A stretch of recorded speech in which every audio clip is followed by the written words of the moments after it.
नमस्कार दोस्तों।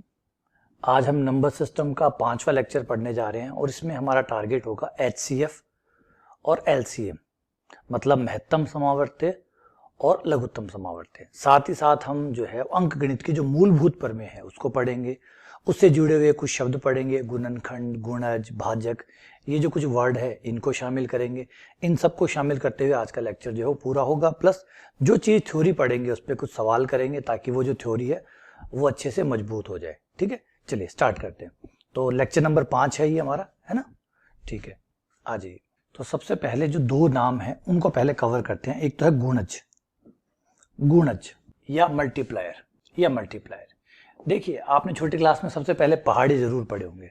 पहाड़े जो अगर हम बोले दो का पहाड़ा बोले, दो एकम दो, दो दूनी चार, दो तिया छह, दो चौके आठ, तो अगर आपसे दो का पहाड़ा बोलने के लिए मैं बोलूं तो दो के पहाड़े में आप बोलेंगे दो एकम दो, दो दूनी चार, दो तिया छह, दो चौके आठ, ठीक है, दो पंजे 10, दो छिके 12। इस तरीके से आप अगर बोलते जाएं तो 20 पे जाके रुक जाएंगे आप, है ना? 20 पे रुक जाएंगे। लेकिन अगर इसको आगे बढ़ाएं तो 11 बार, 12 बार, तो ये और भी आगे चल सकता है।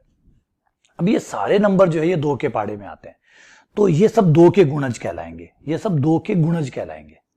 ये सब क्या है? दो के गुणज है। रिपीट कर रहा हूं, दो के गुणा में आ रहे हैं, दो के गुणा में आ रहे हैं, इसलिए दो के गुणज कहलाएंगे। क्या कहलाएंगे? दो के गुणज। दो के पहाड़े में आता है, जो जिसके पहाड़े में आता है वो उसका गुणज कहलाता है, उसका गुणज कहलाता है। मतलब दो के गुणा में ही कहीं ना कहीं आएगा। वर्ड पकड़िए, दो के गुणा में ही कहीं ना कहीं आएगा। जैसे दो है, दो के गुणा में पहली बार में आ जाएगा, प्रथम नंबर पे। दो का दूसरा गुणज, दो का तीसरा गुणज, दो का चौथा गुणज, दो का पांचवा गुणज, दो का छठा गुणज, दो का सातवां गुणज, है ना? दो एकम दो, दो एकम मतलब दो के पहाड़े को एक बार बोलने पर, दो दूनी, दो को दो बार बोलने पर, दो के पहाड़े को दो बार बोलने पर, दो तिया, दो के पहाड़े को तीन बार बोलने पर। इंग्लिश मीडियम वाले अपने टू वन जा टू, टू वन जा टू, मतलब टू को वन बार बोलने पर, टू टू जा टू को टू बार बोलने पर, टू को थ्री बार बोलने पर, यानी टू का पहाड़ा इतनी बार बोलने पर आपको, टू को इतनी बार रिपीट करने पर आपको ये मिल जाएगा। मतलब टू का कोई ना कोई गुणज है, टू से गुणा करके बना हुआ है। ध्यान से बात आगे पकड़ में, दो के पहाड़े पे बना हुआ है। 8, 20, ये जो भी नंबर है ये दो से बने हुए हैं। दो से बने हुए नहीं है या नहीं? ये दो से बने हुए नंबर है। जैसे 12 है, वो दो का पहाड़ा, दो छिके 12, यानी दो का पहाड़ा 6 बार बोलने पर, 6 बार बोलने पर 12 आ जाएगा। तो ये सब दो के गुणज कहलाते हैं। तो जो जिसके पहाड़े में, अगर दो के पहाड़े में जो जो आता है वो दो के गुणज, जो तीन के पहाड़े में आता है वो तीन के गुणज, जो चार के पहाड़े में आता है वो चार के गुणज। समझ गए बात? तो 18 बताइए, 18 किस किस का गुणज है? 18 किस किस का गुणज है? 18 गुणज है किन किन का? 18 गुणज है किन किन का? जवाब दीजिए, पूछता है भारत। 18 किस किस का गुणज है? जिस जिसके पहाड़े में आता है। किस किस के पहाड़े में आता है भाई साहब? भाई साहब आते हैं दो के पहाड़े में, भाई साहब आते हैं तीन के पहाड़े में, भाई साहब आते हैं 6 के पहाड़े में, और भाई साहब आते हैं 18 के पहाड़े में। तो आपका 18 जो है वो दो का गुणज है, तीन का गुणज है, 6 का गुणज है, 18 का गुणज है। और अगर आप एक को भी शामिल करना चाहे तो मुझे कोई ऐतराज नहीं है, एक का गुणज है। एक के पहाड़े में भी दुर्भाग्य से सब आ जाते हैं, एक के पहाड़े में तो हर कोई आता है। कमाल की बात है, एक का पहाड़ा भी क्या जबरदस्त हो। एक एकम एक, एक का पहाड़ा बोलिए, देखिए कितना मजेदार है। एक का पहाड़ा पढ़ाया नहीं गया स्कूल में, शानदार पहाड़ा तो मिस कर दिया। एक का पहाड़ा बोला जाए तो एक एकम एक, एक दूनी दो, एक तिया तीन, एक चौके 4, एक पंजे 5, एक छक्के 6, एक सत्ते 7, एक अट्ठे 8, एक निमे 9, एक दाएं के 10। बताइए कोई नंबर छूटा? यानी हर नंबर एक का गुणज है, प्रत्येक नंबर एक का गुणज है। प्रत्येक प्राकृत संख्या एक की गुणज होती है, मतलब एक के पहाड़े में आती है। पढ़ाया नहीं गया ये, काम का पहाड़ा तो यही था, सब कुछ कवर हो जाता। भाई अब दो के पहाड़े में मान लीजिए 15 नहीं आता, 17 नहीं आता, 3 के पहाड़े में भी 12, 3 के पहाड़े में भी 14 नहीं आता। कई चीजें अब बाकी कोई भी पहाड़ा पढ़िए, 2 का पढ़िए, 3 का पढ़िए, 4 का पढ़िए, सारे नंबर नहीं आते। और जैसे जैसे पहाड़े बड़े हो जाते बीच में जगह खाली होने लग जाते। 7 के पहाड़े में देखिए 7 के बाद सीधा 14 आता है, बीच में 8, 9, 10, 11, 12, जैसे पहाड़ा बड़ा होता जाता है, नंबर बड़ा होता है, पहाड़े में बीच की जगह खाली होने ज्यादा नंबर छूटने लग जाते हैं। 2 के पहाड़े में देखिए 1 के पहाड़े में कोई खाली नहीं है, गौर करिए, 1 के पहाड़े में कुछ भी खाली नहीं है। 2 के पहाड़े में 3 नहीं है, 5 नहीं है, 7 नहीं है, 1 नहीं है, 1 है 1 नहीं है। 3 के पहाड़े में आपको बीच में 2 गैप मिलेंगे, 3 के बाद 6, 4 और 5 नहीं है। 6 के बाद सीधा 9 मिलेगा, 6 के बाद सीधा 9 मिलेगा, 7 और 8, 2 गायब है। 4 के पहाड़े पे जाएंगे तो बीच में 3 गायब होंगे। 5 के पहाड़े में जाएंगे तो बीच में 4 गायब होंगे। तो जैसे जैसे पहाड़ा बढ़ता जाएगा बीच में खाली जगह बढ़ती जाएगी। लेकिन 1 का पहाड़ा ऐसा है जिसमें सब आते हैं, इसका मतलब हर कोई नंबर 1 का गुणज होता ही होता है। तो ये है भैया गुणज। क्लियर है गुणज? चलो गुणज तैयार है तो आगे बढ़ जाते हैं भाजक शब्द पे। भाजक तैयार है भाजक के लिए। भाजक डिवाइजर, ये बिल्कुल वैसा ही है, बिल्कुल वही है, सिर्फ नाम का खेल है, बाकी कुछ नहीं है। जो डिवाइड करता है किसी नंबर को, जो डिवाइड करता है वो डिवाइजर कहलाता है। और जो डिवाइड करता है, जो डिवाइड करता है वो गुणज ही तो हो गया, गुणज ही तो हो गया। अब कोई चीज अगर 2 की गुणज है मतलब 2 के पहाड़े में आती है तो 2 से विभाजित होगी, है ना। तो भाजक है ना, भाजक का मतलब वही है गुणज, है ना। जैसे 18 के भाजक, 18 के भाजक मतलब जिनमें 18 का भाग जाता है, जिनमें 18 का भाग जाता है, जो 18 को काटते हैं। 18 जिनके पहाड़े में आता है, बात तो गुणज वाली होगी। 18 किन से कटेगा? 18 उन्हीं से कटेगा जिनके पहाड़े में 18 आता है, और जिनके पहाड़े में 18 आता है वो तो गुणज कहलाते हैं। तो भाजक ही गुणज होता है। 1 के पहाड़े में, 2 के पहाड़े में, 3 के पहाड़े में, 6 के पहाड़े में और 18 के पहाड़े में। सिर्फ बोलने का तरीका जो है वो बेटा अलग अलग है, बात एक ही है। गुणज बोलिए, अंदर भाजक बोलिए। चलिए आगे बढ़ते हैं। अगला वर्ड, ये वर्ड में थोड़ा थोड़ा जो नाम है ना वो फेर है, नाम परेशान करता है भैया, नाम जो है ना वो बड़ा परेशान करता है। कई बार गुणज बोल देता है, कई बार और बोल देता है। आपको क्लियरिटी रखनी पड़ेगी इनके अंदर क्लियरिटी रखनी पड़ेगी। पूछे 18 के गुणज, तो 18 के गुणज मतलब 18 जिनके पहाड़े में आता है उनके नाम बताने। भाजक जो 18 को काटते हैं, तो जिनके पहाड़े में आते हैं वही काटते होंगे, पहाड़े में नहीं आएगा तो काटेगा कैसे? जैसे 14 है वो 3 के पहाड़े में नहीं आता तो 14 को 3 नहीं काटता। तो सीधी बात है, जो गुणज होगा वही भाजक होगा, जो गुणज होगा वही भाजक होगा। ठीक है। अगला है गुणनखंड। गुणनखंड नाम वैसा ही है, मतलब भी वही है, थोड़ा सा प्यारा शब्द है गुणनखंड। गुणनखंड फैक्टर। अभी हम इसका उपयोग करने वाले हैं थोड़ी देर में, देखिए बहुत मजा आएगा। ये आगे जाके एक बहुत बड़ी थ्योरम जो है, मानव इतिहास की बहुत बड़ी थ्योरम जो है वो पैदा करने वाला है गुणनखंड से, फैक्टर से। फैक्टर का मतलब क्या है? आपका जो नंबर है, आपका जो अंक है, उसको विभाजित करने वाले समस्त प्राकृत संख्याएं। तो वर्ड है किसी संख्या में, किसी संख्या में, किसी संख्या में भाग जाने वाली प्रत्येक संख्या उस संख्या का गुणनखंड कहलाता है, का गुणनखंड कहलाता है, गुणनखंड कहलाता है।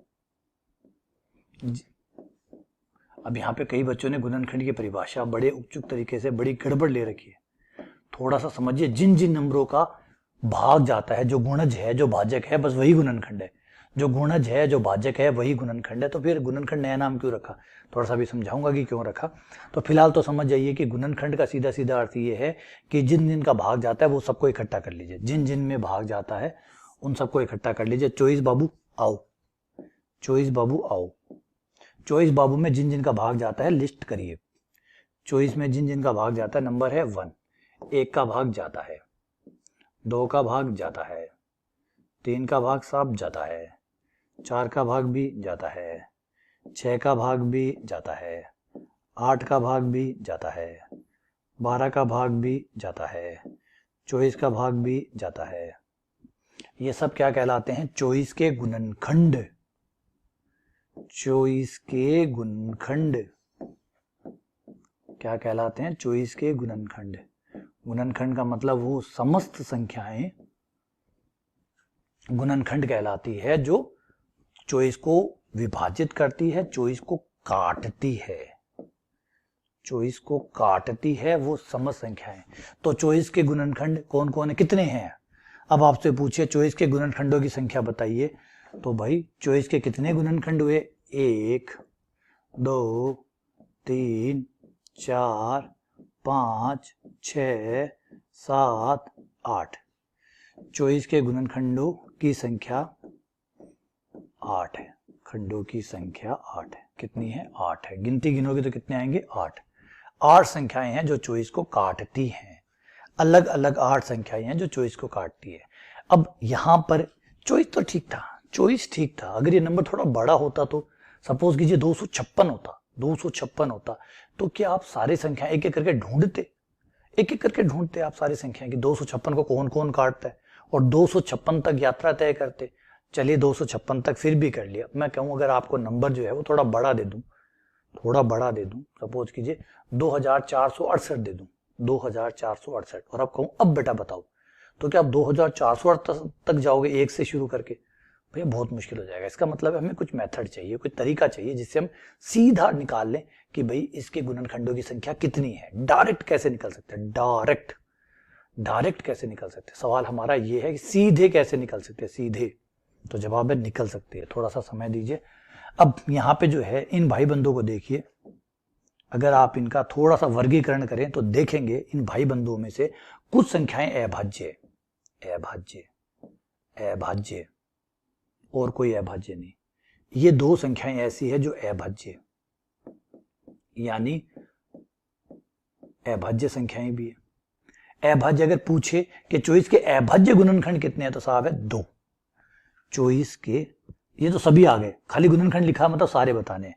लेकिन पूछे चॉइस के अभाज्य गुणनखंडों की संख्या, मतलब जो अभाज्य संख्याओं से, जो चॉइस जिन जिन अभाज्य संख्याओं से कटता है उनकी बात। अभाज्य गुणनखंडों की संख्या, अभाज्य गुणनखंडों की संख्या कितनी है? जवाब है 2। 2 गुणनखंड अभाज्य, एक है 3, एक है 2 और एक है 3। समझ में आ गया? 2 और 3। अब पूछे कि भाज्य गुणनखंडों की संख्या कितनी है? भाज्य या संयुक्त, भाज्य या संयुक्त, तो ये है वो भाज्य गुणनखंड। 1 2, एक को शामिल नहीं करते। एक को हमने पहले भी समझाया कि ना अभाज्य में माना जाता है ना अभाज्य में। तो 1 2 3 4 5 चॉइस के भाज्य गुणनखंडों की संख्या, 2 की संख्या बराबर होती है 5। और एक गुणनखंड होता है जो भाज्य नहीं है और अभाज्य नहीं है। पूछे कि चॉइस का वह गुणनखंड जो भाज्य और अभाज्य नहीं है, तो वो 1 है, और वो एक ही है, वो खुद एक ही है। तो इस तरीके से होता है। ठीक है, अब हमारे क्या दिक्कत है? यहां तक क्लियर हो गया आपको? यहां हो गया। इन गुणनखंडों का कमाल क्या है? इन जो गुणनखंड भाई साहब है, इनका कमाल ये है कि इनको आपस में गुणा करके आप चॉइस को बना सकते हैं। गुणनखंड जो है वो अपने नंबर को वापस बनाने की क्षमता रखते हैं। ये गुणनखंडों के पास कमाल है। गुणनखंडों की ताकत क्या है कि 2 गुणनखंड मिलके वापस आपके नंबर को बना सकते हैं। इससे देखिए, अब गुणनखंड का मतलब नाम है ना, आप दोस्तों गुणन भी नाम है, गुणनखंड क्यों बना रहे हो? गुणनखंड इसलिए बना रहे हैं बेटा कि अगर मान लीजिए ये मेरे पास कैलकुलेटर है, सोचिए ये कैलकुलेटर है, ये 1 है, अब ये 2 दिख रहे हैं, 2 टुकड़े हैं, 2 खंड है, लेकिन जैसे ही मैं मिलाऊंगा ये 1 बन जाएंगे। तो इसका मतलब है कि इस कैलकुलेटर के 2 खंड है, इस कैलकुलेटर के 2 खंड है, मिला दो वापस वही कैलकुलेटर वापस बन रहा है। इसका मतलब इसी के 2 टुकड़े है ना। तो ऐसा ही होता है। गुणनखंड इसलिए कहा गया इन लोगों को कि जब आप इनको वापस मिलाते हैं ना तो ये संख्या बना देते हैं, वापस मिलाते हैं तो संख्या बना देते हैं। आइए देखिए, चॉइस को भी दिखाता हूं आपको। चॉइस को कई जने मिलकर बना सकते हैं। जैसे आइए इन भाई साहबों को पहचानिए। ये रहा 8 और ये रहा 3, 3 और 8 चॉइस बना देंगे, चॉइस बना देंगे? हाँ जी सर बना देंगे। चलो 6 और 4, हाँ जी सर बना देंगे। 2 और 12, हाँ जी सर बना देंगे। 1 और 24, बोला हाँ जी सर बना देंगे। तो देखा गुणनखंड हुए नहीं हुए। और कोई भी नंबर बचा, पहले नंबर बताइए। इन भाई साहब में से कोई नंबर बचा जो वहां नहीं आया? इन भाई साहब की लिस्ट देखिए, वहां देखिए उधर, और मुझे बताइए 1 आया नहीं आया? बोला हाँ सर आया, 1 बार आया। 2 आया नहीं आया? बोला हाँ जी सर 1 बार आया। 3 आया सर, 4 आया सर, 6 आया सर, 8 आया सर, 12 आया सर, 24 आया सर। आया ना? इसका मतलब हर नंबर जो है वो चॉइस को बनाने की क्षमता रखता है। हर नंबर चॉइस का कोई ना कोई टुकड़ा है। ये देखो 3 इंटू 8, 6 इंटू 4, 2 इंटू 12, 1 इंटू 24। तो 24 को आप कई तरीके से दो टुकड़ों में तोड़ सकते हैं। एक है 3 और 8, एक है 6 और 4, एक है 2 और 12 और एक है 1 और 24। लेकिन याद रखिएगा, कोई जरूरी नहीं कि दो ही मिलकर एक बनाएंगे। दो ही मिलकर गुणनखंड 3 मिलकर भी बना सकते हैं। गुणनखंड का मतलब है, जैसे मैंने बताया कि मेरे कैलकुलेटर के 2 टुकड़े हैं, अगर 2 होते, 3 होते तो 4 होते तो वो एक ही कहलाते, वो उसी के ही टुकड़े कहलाते, चाहे 3 हो, 4 हो या 10 हो। ठीक है ना। जैसे एक नंबर और ले लेते हैं, 30 को ले लीजिए। 30 जो है वो आपका होगा 2 इंटू 3 इंटू 5। ये लीजिए, 30 के 3 टुकड़े भी हो सकते हैं, हाँ 2 टुकड़े भी हो सकते हैं, 2 भी हो सकते हैं, 6 इंटू 5, 3 भी हो सकते हैं, 2 भी हो सकते हैं। तो गुणनखंड की कोई ऐसे जरूरी नंबर के 2 ही टुकड़े होंगे, 3 होंगे, 4 होंगे। इसी नंबर के 2 टुकड़े भी कर सकते हो, इसी नंबर के 3 टुकड़े भी कर सकते हो, इसी नंबर के 2 टुकड़े भी कर सकते हो और इसी नंबर के 3 टुकड़े भी कर सकते हो। तो इसीलिए गुणनखंड कहा गया, क्योंकि गुणा टुकड़े थे, गुणा करा, वापस नंबर बन गया, गुणा किया। गुणनखंड क्यों बोला? खंड का मतलब टुकड़े हैं और गुणन का मतलब गुणा वाले टुकड़े हैं। खंड मतलब टुकड़े हैं, गुणन मतलब गुणा वाले टुकड़े। जोड़ वाले टुकड़े नहीं है कि आप जोड़ दो और वापस बन जाएगा, है जोड़ वाले टुकड़े नहीं है, गुणा वाले टुकड़े हैं, इसलिए गुणनखंड कहा गया इनको। क्लियर हुआ? क्लियर हुआ? चलिए, अब हमारा इंटरेस्ट थोड़ा सा आगे बढ़ेगा। आइए बात करते हैं, अभी खेल समझते हैं। इसमें जो अभाज्य संख्या वाला जो है, इनका रोल बड़ा स्पेशल है। अभाज्य वालों का रोल बहुत स्पेशल है। यहाँ पर अभाज्य संख्याओं में एक बड़ी ही जबरदस्त क्वालिटी है, एक जबरदस्त ताकत है इन लोगों के पास, इसीलिए इनका डंका बजता है। क्वालिटी होगी, डंका बजेगा ही, क्वालिटी होगी तो डंका बजेगा ही। तो अभाज्य संख्याओं के पास एक जबरदस्त क्वालिटी है, समझिए वो क्या है। 24 को लीजिए, 24 को लीजिए। 24 को आप 2 तरीके से लिख सकते हैं। मैं ऐसा कोई नंबर लेता हूं जिसको हम 2 तरीके से लिख पाते हैं, 3 तरीके से लिख पाते हैं, ऐसे इसी तरीके से बात कर लेते हैं। अगर हम 24 ही ले लेते हैं ना, 24 को लिखने के जो तरीके हैं उनकी बात करते हैं, तो 2 इंटू 2 इंटू 2 इंटू 3, ये आपका 24 आ जाएगा। ठीक है। और एक हो जाएगा आपका 8 इंटू 6, एक हो जाएगा आपका 12 इंटू 2। ठीक है, 12 इंटू 2, और इसके अलावा तो कोई टुकड़ा है नहीं। ठीक है। अब गौर करिएगा, सपोज करिए, ध्यान से समझिए बात को, क्योंकि यह बात थोड़ी गहरी है, कि अगर हमारे पास 2 नंबर है, 2 नंबर है, उन 2 नंबरों की अगर हम गुणा कर दें, 2 और 12 है, नंबरों की गुणा कर दी, गुणा करती टाइम पर गुणा कर दी 2 और 12, ध्यान से सुनिएगा, गुणा कर दी 2 और 12, गुणा होगी 24। ठीक है। और हमने क्या किया, इस 24 को भेज दिया दूसरे के पास कि भैया तू रख ले और इसके टुकड़े कर लेना, इसके टुकड़े कर लेना। तो उसने 24 के टुकड़े किए 8 इंटू 3।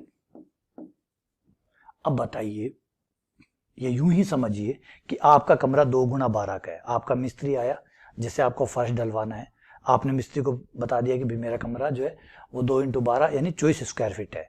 वो 2 इंटू 12 भूल गया, वो 24 ले गया कि कमरे का साइज 24 वर्ग मीटर है। अब वो भूल गया कि वो कौन से 2 नंबर थे, तो 24 के उसने टुकड़े 8 इंटू 3 कर लिया और उसके हिसाब से वो टाइल्स ले आया। तो गड़बड़ हो गई नहीं होगी? गड़बड़ हो गई नहीं होगी? जब गुणा किया तब अलग नंबर थे, टुकड़े किए तो अलग नंबर आए। अब यहाँ पे क्या हुआ, नंबर तो 24 ही है, अभी भी 24 ही है, लेकिन 24 को पहले 2 अलग टुकड़े थे, बनने के बाद 2 अलग टुकड़े हो गए। अब ये बात भयानक हो सकती है, क्योंकि हम व्हाट्सएप यूज करते हैं, हम फेसबुक यूज करते हैं, इसमें इंक्रिप्शन डिक्रिप्शन होता है। कोई भी आपका नाम है, कोई भी आपने मैसेज भेजा अपने दोस्त को, उस मैसेज को इन्होंने मैसेज को नंबरों में चेंज कर लिया। इंक्रिप्शन डिक्रिप्शन आपने पढ़ा हो, कभी बैंक की तैयारी की हो, तो उसमें यही होता है कि आपका जो शब्द आप लिखते हैं उसको वो नंबर में चेंज कर लेता है। तो सोचिए, आपने जो भी मैसेज टाइप किया उसने इस नंबर को 2 में और इस नंबर को 12 में चेंज कर लिया, इसे 2 में और इसे 12 में। और मशीन ने क्या किया, जो आपका व्हाट्सएप है वो इन नंबरों में चेंज करके इन दोनों नंबरों की गुणा की और गुणा करके आपके दोस्त को भेज दिया, मैसेज भेज दिया। मैसेज भेजा तो वहां जाते 24 पहुंचा, 24 पहुंचते उसने टुकड़े किए 8 इंटू 6, 8 इंटू 6। अब बताइए क्या हुआ, मैसेज भेजा तो कुछ था, है ना, मैसेज भेजा था कि ताऊजी बीमार है, मैसेज पहुंचा ताऊजी खत्म हो गए, चलते रहे। सोचिए कितना भयानक हुआ। भेजा क्या था, मैसेज क्या भेजा, पहुंचा क्या, तो भयानक हो गया नहीं हो गया? भेजा आई लव यू, पहुंचा आई हेट यू। समझ रहे हो कितना भयानक हो जाएगा? कि फिर कौन व्हाट्सएप चलाएगा, कौन याद चलाएगा? तो इसका मतलब जरूरी है कि जो मैसेज भेजा जाए, और भेजना ऐसे ही पड़ता है, भेजना ऐसे ही पड़ता है। आपके मैसेज को नंबरों में बदलना पड़ता है, नंबरों को मिलाना पड़ता है, मिक्स करना पड़ता है, और मिक्स करने के बाद में उसे वापस भेज के दोबारा तोड़ देना पड़ता है। प्राइम नंबर, ये जो अभाज्य संख्याएं हैं जिन्हें प्राइम नंबर कहा जाता है, इनके पास एक जबरदस्त क्वालिटी है, एक जबरदस्त क्वालिटी। आइए समझता हूं कि इनके पास क्या ताकत है। इनकी ताकत को पकड़िएगा, इनकी ताकत बहुत जबरदस्त है। अगर आपने तय कर लिया कि आप अभाज्य संख्याओं का ही केवल इस्तेमाल करेंगे, जब आप अपने मैसेज को नंबर देंगे तो नंबर देती टाइम आप अभाज्य संख्याओं का ही इस्तेमाल करेंगे। ध्यान से सुन लीजिए, आपने तय कर दिया कि मैं सिर्फ अभाज्य संख्याओं का ही इस्तेमाल करूंगा मैसेज को नंबर में डालने के लिए, नंबर बनाने के लिए।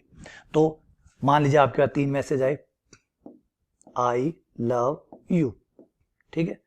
तो आपने इसको नंबर दे दिया 2, इसे दे दिया 3 और इसे दे दिया 5।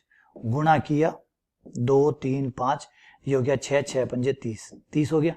अब 30 को आपने वहां भेजा दूसरे के पास। 30 के टुकड़े याद रखिए, आपने पहले तय कर लिया था कि अभाज्य संख्याओं का इस्तेमाल करूंगा, और टुकड़े करने वाले को भी मैसेज में वहां प्रोग्राम कर दिया कि भैया टुकड़े अभाज्य संख्याओं में करना, टुकड़े अभाज्य संख्याओं में करना, भाज्य संख्याओं में मत करना। तो अब 30 के वो टुकड़े करे तो 6 × 5 नहीं कर सकता, 6 × 5 नहीं कर सकता, क्योंकि 6 जो है वो अभाज्य संख्या नहीं है, 6 अभाज्य संख्या नहीं है, तो ये टुकड़ा नहीं हो सकता, कट। दूसरा 6 × 5 हो ही गया, और 15 × 2, 15 × 2 भी नहीं हो सकता। क्यों? क्योंकि आपने अभी मैसेज, आपने प्रोग्राम बनाया हुआ है कि सिर्फ अभाज्य संख्याओं का इस्तेमाल करना है, ये गलत। फिर तीसरा टुकड़ा क्या बचा, 2 × 3 × 5, ये बचा नहीं बचा, ये लीजिए पूरा message as it is retrieve हो गया, जो मैसेज भेजा था वही पहुंचा। क्योंकि ये कमाल की पावर जो है वह अभाज्य संख्याओं में है। अभाज्य संख्याओं का अगर आप इस्तेमाल करेंगे, इनके गुणा करेंगे, तो उनके टुकड़े वापस वही आएंगे। जिनसे गुणा करोगे, जिनकी गुणा करोगे, टुकड़े करोगे, तो वही वापस आएंगे, वही वापस आएंगे। ट्राई कर लो, ट्राई कर लो, मैंने पहले कहा अभाज्य संख्याओं की गुणा करो, अभाज्य संख्याओं की गुणा करो, एक नंबर बनाओ और वापस टुकड़े करके देखो, वही आएंगे, वापस भी वही आएंगे। ताकत लेके बैठे हैं यार ये नंबर, कितनी कमाल की ताकत। आप कोई भी अभाज्य संख्या आपके मन में आए वो बोलिए, जो आपके मन में आए वो अभाज्य संख्या बोलिए। सपोज कीजिए 5 7 और 11 ले लिया, तीनों की गुणा कर दीजिए, ये हो गया 35, 35 और 11 385। अब आप एक काम करिए, अपने मन में आए वैसे टुकड़े करके देख लीजिए। इसके टुकड़े जब आप करेंगे तो यही आपको 3 टुकड़े वापस मिलेंगे, 5 7 11, 5 7 11, ओ सॉरी, यही टुकड़े वापस मिलेंगे आपको। जिस नंबरों की अभाज्य संख्याओं की खासियत है कि अगर अभाज्य संख्याओं से गुणा की जाती है तो वापस अभाज्य संख्या, वही अभाज्य संख्याएं वापस मिलती है, कुछ और नहीं मिल सकता, कुछ और नहीं मिल सकता। ये इसकी ताकत है। अब उल्टा देखिए, ये ताकत अभाज्य संख्याओं के पास तो भगवान ने दी है ना, ईश्वरीय ताकत इनके पास है कि वापस जो संख्याएं आप लेंगे उनकी गुणा करेंगे और वापस टुकड़े करेंगे तो वही संख्याएं वापस आ जाएगी अभाज्य संख्याओं। यानी आपका जो भी मैसेज है जो आप भेज रहे हैं एग्जैक्टली वही आपका पहुंचेगा, चेंज नहीं होगा। लेकिन प्रॉब्लम ये है भाज्य संख्याओं के साथ क्या दिक्कत है, अभाज्यों में तो ये सुपर पावर है, इसीलिए प्राइम नंबर हो रहा है। इसीलिए जितने भी सॉफ्टवेयर हैं, जितने भी सोशल मीडिया नेटवर्क है, वो सब प्राइम डिक्रिप्शन और प्राइम इंक्रिप्शन का इस्तेमाल करते हैं। डिक्रिप्शन तो यहाँ होता है जब आप गुणा करके एक नंबर, इनको नंबर देते हैं ना, आप जो भी लिखा, बैंक की तैयारी की है, बैंक की तैयारी की, तो उसमें डिक्रिप्शन इंक्रिप्शन का टॉपिक आता है, जिसमें आप आपके जो अक्षर होते हैं उनको आप गणित में चेंज कर लेते हैं, फिर उनकी गुणा कर लेते हैं, ऐसे कहते हैं इंक्रिप्शन। आपके जो अक्षर है उनको नंबरों में कन्वर्ट कर लेना, फिर नंबरों को गुणा करके एक नंबर बना के भेज दिया जाता है, व्हाट्सएप एक नंबर बना के भेज देता है। फिर वो नंबर जहाँ पहुँचता है वो वहाँ जाके दोबारा उसके टुकड़े कर लेते हैं, और टुकड़े करने में कोई दिक्कत नहीं है, क्योंकि मैंने पहले ही कहा कि कहीं परेशानी है ही नहीं। वही टुकड़े होंगे जो मैसेज, जिन्होंने मिलके मैसेज बनाया है वही मैसेज वापस आएगा। लेकिन दिक्कत किसके साथ है, आ जाओ एक और ट्राई करते हैं। भाज्य संख्याओं के साथ क्या प्रॉब्लम है, एक ले लिया 12 और एक ले लिया 8, दोनों भाज्य संख्याएं हैं, गुणा किया 12 8 हो गया 96 हो गया। भाई साहब मैसेज पहुंचा और उसने टुकड़े कर लिए 16 × 6, 12 × 8 कितना होता है 96, 16 × 6 क्या होता है 96। मैसेज भेजा कुछ और पहुंचा। अब आप कहेंगे सर ऐसे कैसे, ऐसे इसलिए दिक्कत है। आप कहेंगे सर 12 × 8 भी तो कर सकता है, तो 12 × 8 कैसे पता चलेगा कि वापस 12 × 8 ही करना है, पता कैसे चलेगा? फोन करके बताऊंगा कि भैया देख वो मैसेज पढ़ना एक बार, उसका इंक्रिप्शन मैंने, तुम 16 × 6 मत कर देना, तुम 16 इंटू 6 मत कर देना, तुम 12 इंटू 8 ही करना। तो फिर तो फोन करके बता दिया, मैसेज व्हाट्सएप से मैसेज भेजने की क्या जरूरत है? फिर व्हाट्सएप से मैसेज भेजने की क्या जरूरत है? फोन करना पड़े, हर व्हाट्सएप के मैसेज के लिए फोन करना पड़े कि भैया उसको ऐसे समझना, उसको मैंने जो 96 में आया ना, 96 को तुम 16 इंटू 6 मत करना, तुम 12 इंटू 8 करना। हद होगी यार, फिर व्हाट्सएप की क्या जरूरत है? समझ रहे बातों को? तो ये है गड़बड़, मैसेज कुछ जाएगा वहां बदल कुछ और जाएगा, जो कि नहीं होना चाहिए। अभाज्य संख्याओं में कुछ भी नहीं होता, आपको फोन करने की जरूरत नहीं पड़ेगी, सीधा व्हाट्सएप मैसेज भेज दीजिए, वही मैसेज आपके दोस्त के पास पहुंचेगा। यह है अभाज्य संख्याओं की ताकत है, और इसी को कहते हैं मूलभूत प्रमेय, अंक गणित की मूलभूत प्रमेय, जो बहुत पहले आ चुकी थी। अंक गणित की मूलभूत प्रमेय, अंक गणित की मूलभूत प्रमेय, फंडामेंटल थ्योरम ऑफ अर्थमेटिक, मूलभूत प्रमेय, fundamental theorem of arithmetic, theorem of, जो यही कहती है कि कोई भी नंबर जो एक से बड़ा हो, कोई भी आप एक से बड़े नंबर को लीजिए, उसे आप अभाज्य संख्याओं की सहायता से गुणन के रूप में लिख सकते हैं।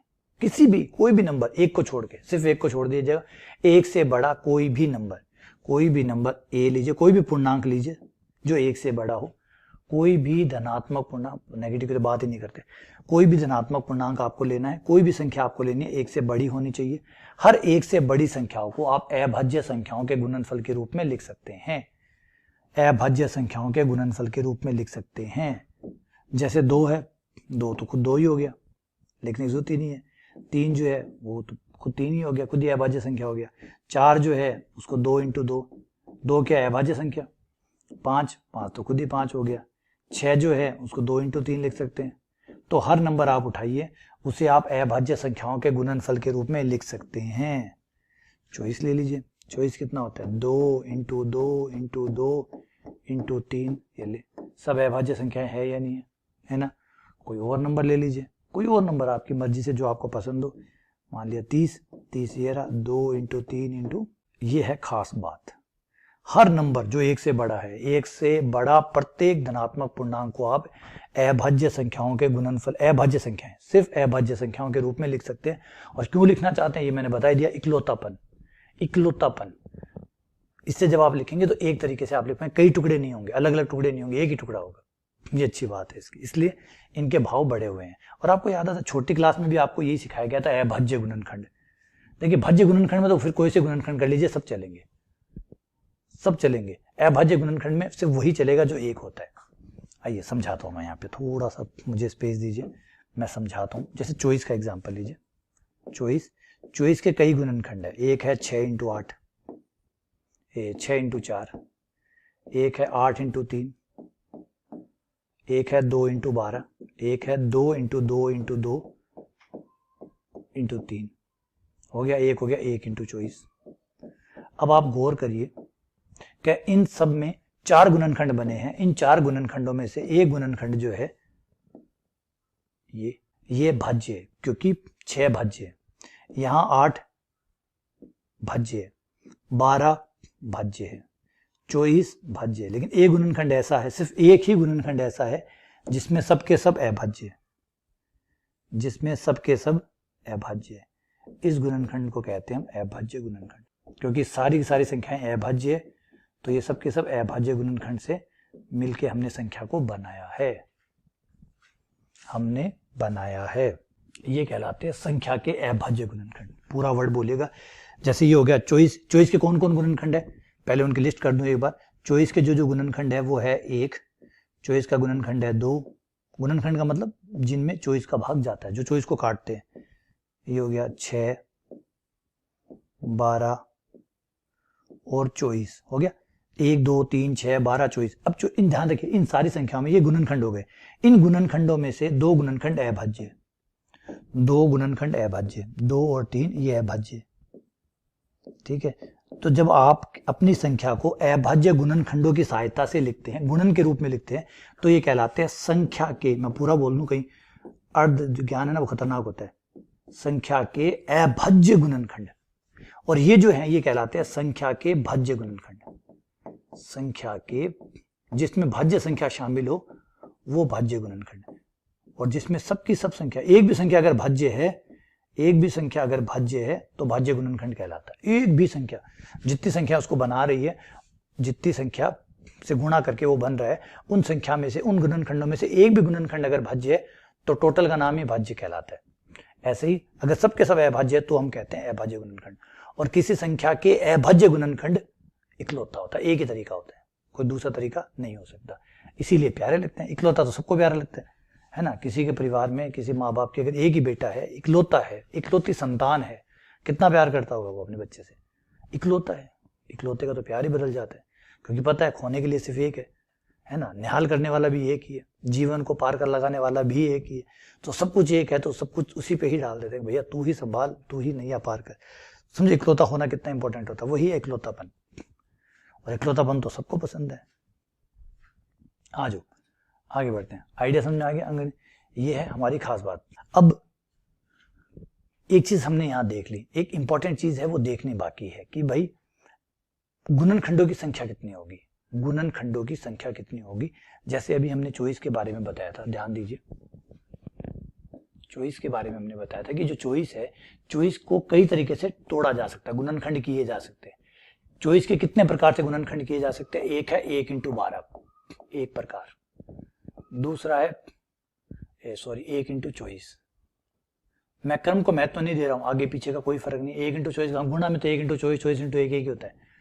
तो 2 × 12 गुणनखंड करने का दूसरा तरीका ये हो गया। और 3 × 8 ये तीसरा तरीका हो गया।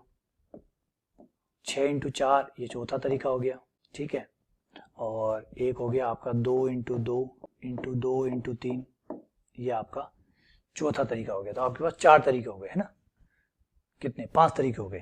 तो चॉइस के गुणनखंड करने के 5 तरीके हैं। चॉइस के गुणनखंड के तरीके कितने तरीके हैं, मतलब चॉइस को कितने तरीके से लिखा जा सकता है? तो जवाब है साहब 1 2 3 4 5, 5 तरीकों से लिखा जा सकता है।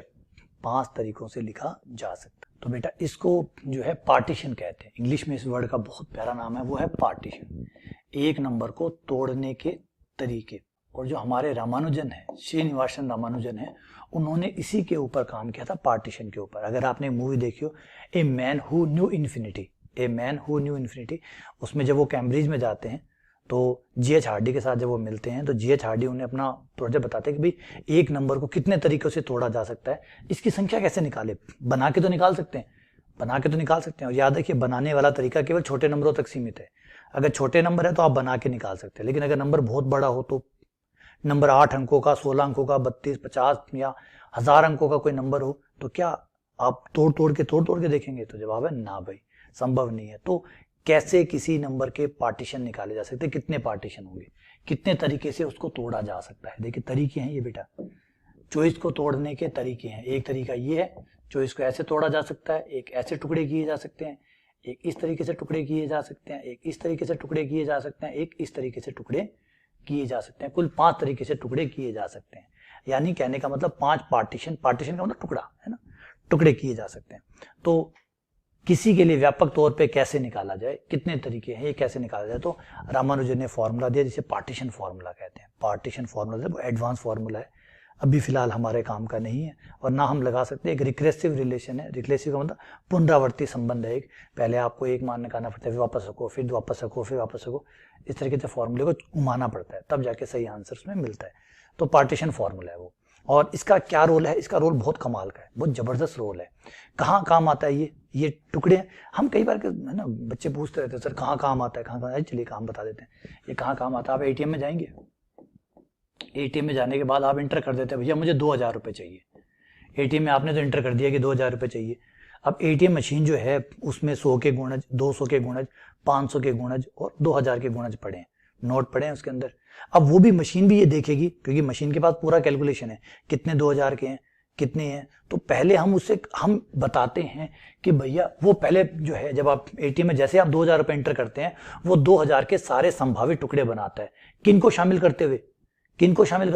1 रुपया 2 रुपये है ही नहीं, 1 रुपया 2 रुपये है ही नहीं। वो आप जो भी रुपए डालते हैं, जैसे आपने 2000 रुपये डाले, आपने 2000 रुपये डाले तो 2000 के टुकड़े करेगा, 2000 के टुकड़े करेगा, संभावित टुकड़े करेगा। संभावित टुकड़े कौन से? क्योंकि हमारे पास 100 के नोट होते हैं, 50 के नोट होते हैं और 100 का, 200 का और 500 का और 2000 का, है ना।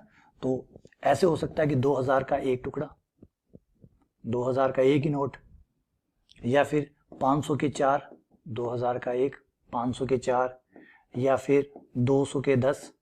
इस तरीके से वो सारी संभावनाएं बनाता है, सारे जो सारे टुकड़े हैं, सारे पार्टीशन जो है वो बनाता है, सारे पार्टीशन वो बनाता है। और फिर हमने उसमें क्या प्रोग्राम सेट किया होता है कि भैया कौन सा पार्टीशन लेना है, कौन सा पार्टीशन लेना है।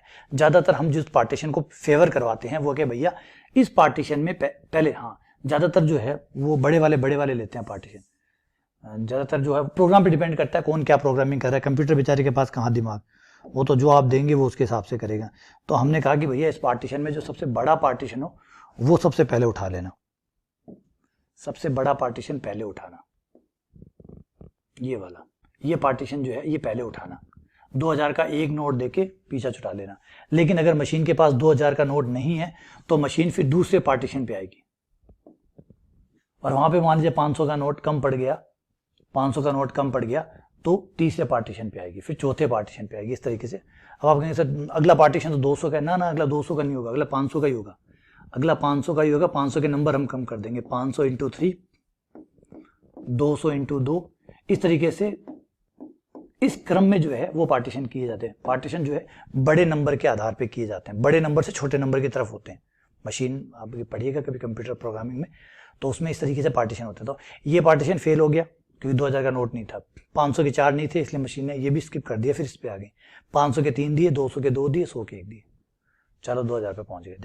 देखा ये है एटीएम के अंदर होता है। और ये सब किस वजह से हो पाया, हमारे श्रीनिवासन रामानुजन की वजह से हो पाया, क्योंकि उन्होंने ही पार्टीशन थ्योरम दी कि टुकड़े कैसे कैसे किए जा सकते हैं, शर्तों के साथ कैसे किए जा सकते हैं, टोटल कैसे किए जा सकते हैं, शर्तों के साथ कैसे किए जा सकते हैं। ये सब चीजें जो पार्टीशन थ्योरी जो है उन पे उन्होंने बहुत जबरदस्त काम किया, और आज उन्हीं का फायदा हम एटीएम मशीन में उठा पा रहे हैं। बात समझ में आई आपको, क्लियर हुआ, ये सारी चीजें क्लियर हुई कि कैसे कैसे काम करती है, आनंद आ रहा है ना चीजों में। चलिए एक बार ये जो सारी चीजें आई मैं थोड़ा सा एक बार दोबारा समझाने की कोशिश करता हूँ, क्योंकि हो सकता है कई नामों से आप कंफ्यूज हो गए हो, कई नामों से आप कंफ्यूज हो गए हो। आ जाइए वापस से, रिपीट, सारी चीजों को मैं एक बार रिपीट करने की कोशिश करता हूँ। हमने कुछ शब्द पढ़े हैं, एक तो पढ़ा है गुणज, दूसरा पढ़ा है भाजक, तीसरा पढ़ा है गुणनखंड में भी 2 भाज्य और अभाज्य, और फिर पढ़ा है तरीके, गुणनखंड के तरीके। ठीक है, तो जैसे एक छोटा एग्जांपल ले, 35 का एग्जांपल ले, तो गुणज कौन कौन होंगे, पहले गुणज का आंसर दे। गुणज जिन नंबरों के पहाड़े में 35 आता है वो गुणज है। 35 आता है 1 के पहाड़े में, 35 आएगा 5 के पहाड़े में, 35 आएगा 7 के पहाड़े में, 35 आएगा 35 के पहाड़े में, तो ये सब हो गए गुणज। फिर भाजक भी बिल्कुल यही है। भाजक जो 35 को काटते हैं, तो 35 को 1 भी काटता है, 5 भी काटता है, 7 भी काटता है, 35 भी काटता है, तो ये सब भाजक है जो विभाजित करते हैं। गुणनखंड वो सारी संख्याएं जो 35 को काटती है, तो वो भी यही है। तो फिर खेल क्या है, खेल कुछ नहीं है, सिर्फ नाम का खेल है, सिर्फ नाम का खेल है, चीजें एक ही है। अच्छा हाँ, इसमें एक चीज हमने किया, गुणनखंड जब नाम दिया तो हमने भाज्य और अभाज्य गुणनखंड बनाए। जो अभाज्य संख्याएं हैं गुणनखंड में उनको अभाज्य गुणनखंड कहा जाता है, उनको अभाज्य कहा जाता है, ये दोनों अभाज्य हुई। और जो भाज्य संख्या है ये भाज्य गुणनखंड कहलाता है, ये भाज्य गुणनखंड कहलाता है। और ये न भाज्य न अभाज्य, न भाज्य न अभाज्य। ठीक है, तरीके, इसको तोड़ने के जो तरीके थे उनकी बात थी कि भैया कितना आना चाहिए, 35 आना चाहिए। तो 35 आने का एक ही तरीका है, 5 × 7, ये कहलाते हैं तरीके। और अगर दोनों ही संख्या जो टुकड़े किए गए, अगर उन टुकड़ों में सारी संख्याएं अभाज्य है तो इसको अभाज्य गुणनखंड कहते हैं। अभाज्य संख्या के, पूरा वर्ड बोलिएगा वरना फिर कंफ्यूजन हो जाएगी। अभाज्य गुणनखंड, यहाँ पे भी शब्द था अभाज्य गुणनखंड। 5 अभाज्य गुणनखंड कहलाता है, 7 अभाज्य गुणनखंड कहलाता है। लेकिन संख्या के अभाज्य गुणनखंड का मतलब है वो सारे अभाज्य संख्या जिनको गुणा करने पर नंबर आता हो, अभाज्य गुणनखंड, संख्या के अभाज्य गुणनखंड। तो ये सारे शब्द है, इन सारे शब्दों का खेल अब तक हमने समझा है, और ये सीखा कि अभाज्य संख्याओं के रूप में जब भी आप संख्या को लिखेंगे इकलौते तरीके से लिखी जाएगी। अब इसी पे एक चीज और काम करेगी। चलिए आगे बढ़ते हैं और आगे अब जबरदस्त चीज करने वाले हैं जो पेपर के हिसाब से बहुत महत्वपूर्ण है, वो है गुणनखंडों की संख्या बताना। गुणनखंडों की संख्या और गुणनखंडों का योग बताना। बहुत कमाल का टॉपिक है, पेपर में एसएससी में बहुत अच्छा क्वेश्चन जो है वो इनसे आता है। गुणनखंडों की संख्या, संख्या एवं योग, एवं योग, ध्यान दीजिएगा और मजा लीजिएगा, बहुत मजेदार चीज है। पहले मैं आपको एग्जांपल बताऊंगा, उसके बाद इसके फॉर्मूले बताऊंगा कि कैसे फॉर्मूले आते हैं। 48 ले लीजिए, ये रहा भैया 48। 48 मेरा फेवरेट हो गया, बार बार यही आ रहा है। 48 को कौन कौन काटता है, उन सबके नाम बताइए। 48 के गुणनखंड बताइए, चाहे वो अभाज्य हो, चाहे वो भाज्य हो, चाहे वो अभाज्य भाज्य ना भी हो। जैसे 1 ना भाज्य में आता है ना अभाज्य में आता है, सारे बताइए, समस्त गुणनखंड बताइए। तो 1 का भाग जाता है, 2 का भाग जाता है, 3 का भाग जाता है, 4 का भाग भी जाता है, 6 का भाग भी जाता है, 12 का भाग 8 का जाता है, 8 भी है इसका गुणनखंड, इसका गुणनखंड 12 भी है, फिर इसका गुणनखंड 16 48 16 भी है, और 16 के बाद में फिर सीधा 24 भी है, और 24 के बाद में मेरे ख्याल से लास्ट जो होगा वो खुद 48 होगा। क्या कोई और है, क्या कोई और है? छोड़ तो नहीं गया, क्योंकि 48 बड़ा जबरदस्त नंबर है। 48 बहुत बड़ा जबरदस्त नंबर है, इसलिए खूब नंबरों से कटेगा। 1 से कटेगा, 2 से कटेगा, 3 से, 4 से, 6 से, 8 के बीच में कोई रह गया नहीं, 12 12 16, 16 के बाद में नहीं, 24 48, बस इतने। काउंटिंग करिए कितने हैं, ये कितने हैं भाई, कितने आदमी थे कालिया? 1 2 3 4 5 6 7 8 9 10, तो टोटल 10 गुणनखंड है। 10 गुणनखंड है। कितने आदमी थे सरदार? 10 आदमी थे। इन 10 में से कितने अभाज्य थे, कितने भाज्य थे साहब? 1 2 सरकार, 2 अभाज्य थे, 2 अभाज्य थे। भाज्य कितने थे? 2 सरदार अभाज्य थे, और 10 में से 7 अभाज्य थे, और 1 सरकार वो था जो न अभाज्य न भाज्य, न अभाज्य न भाज्य, वो है 1। टोटल हो गए सरदार 10, टोटल 10। अब मुझे एक बात बताइए कि क्या हर नंबर के साथ आप इतना बुरा व्यवहार करेंगे, इतना घटिया तरीके से निकालेंगे गुणनखंडों की संख्या? क्या ये पॉसिबल है?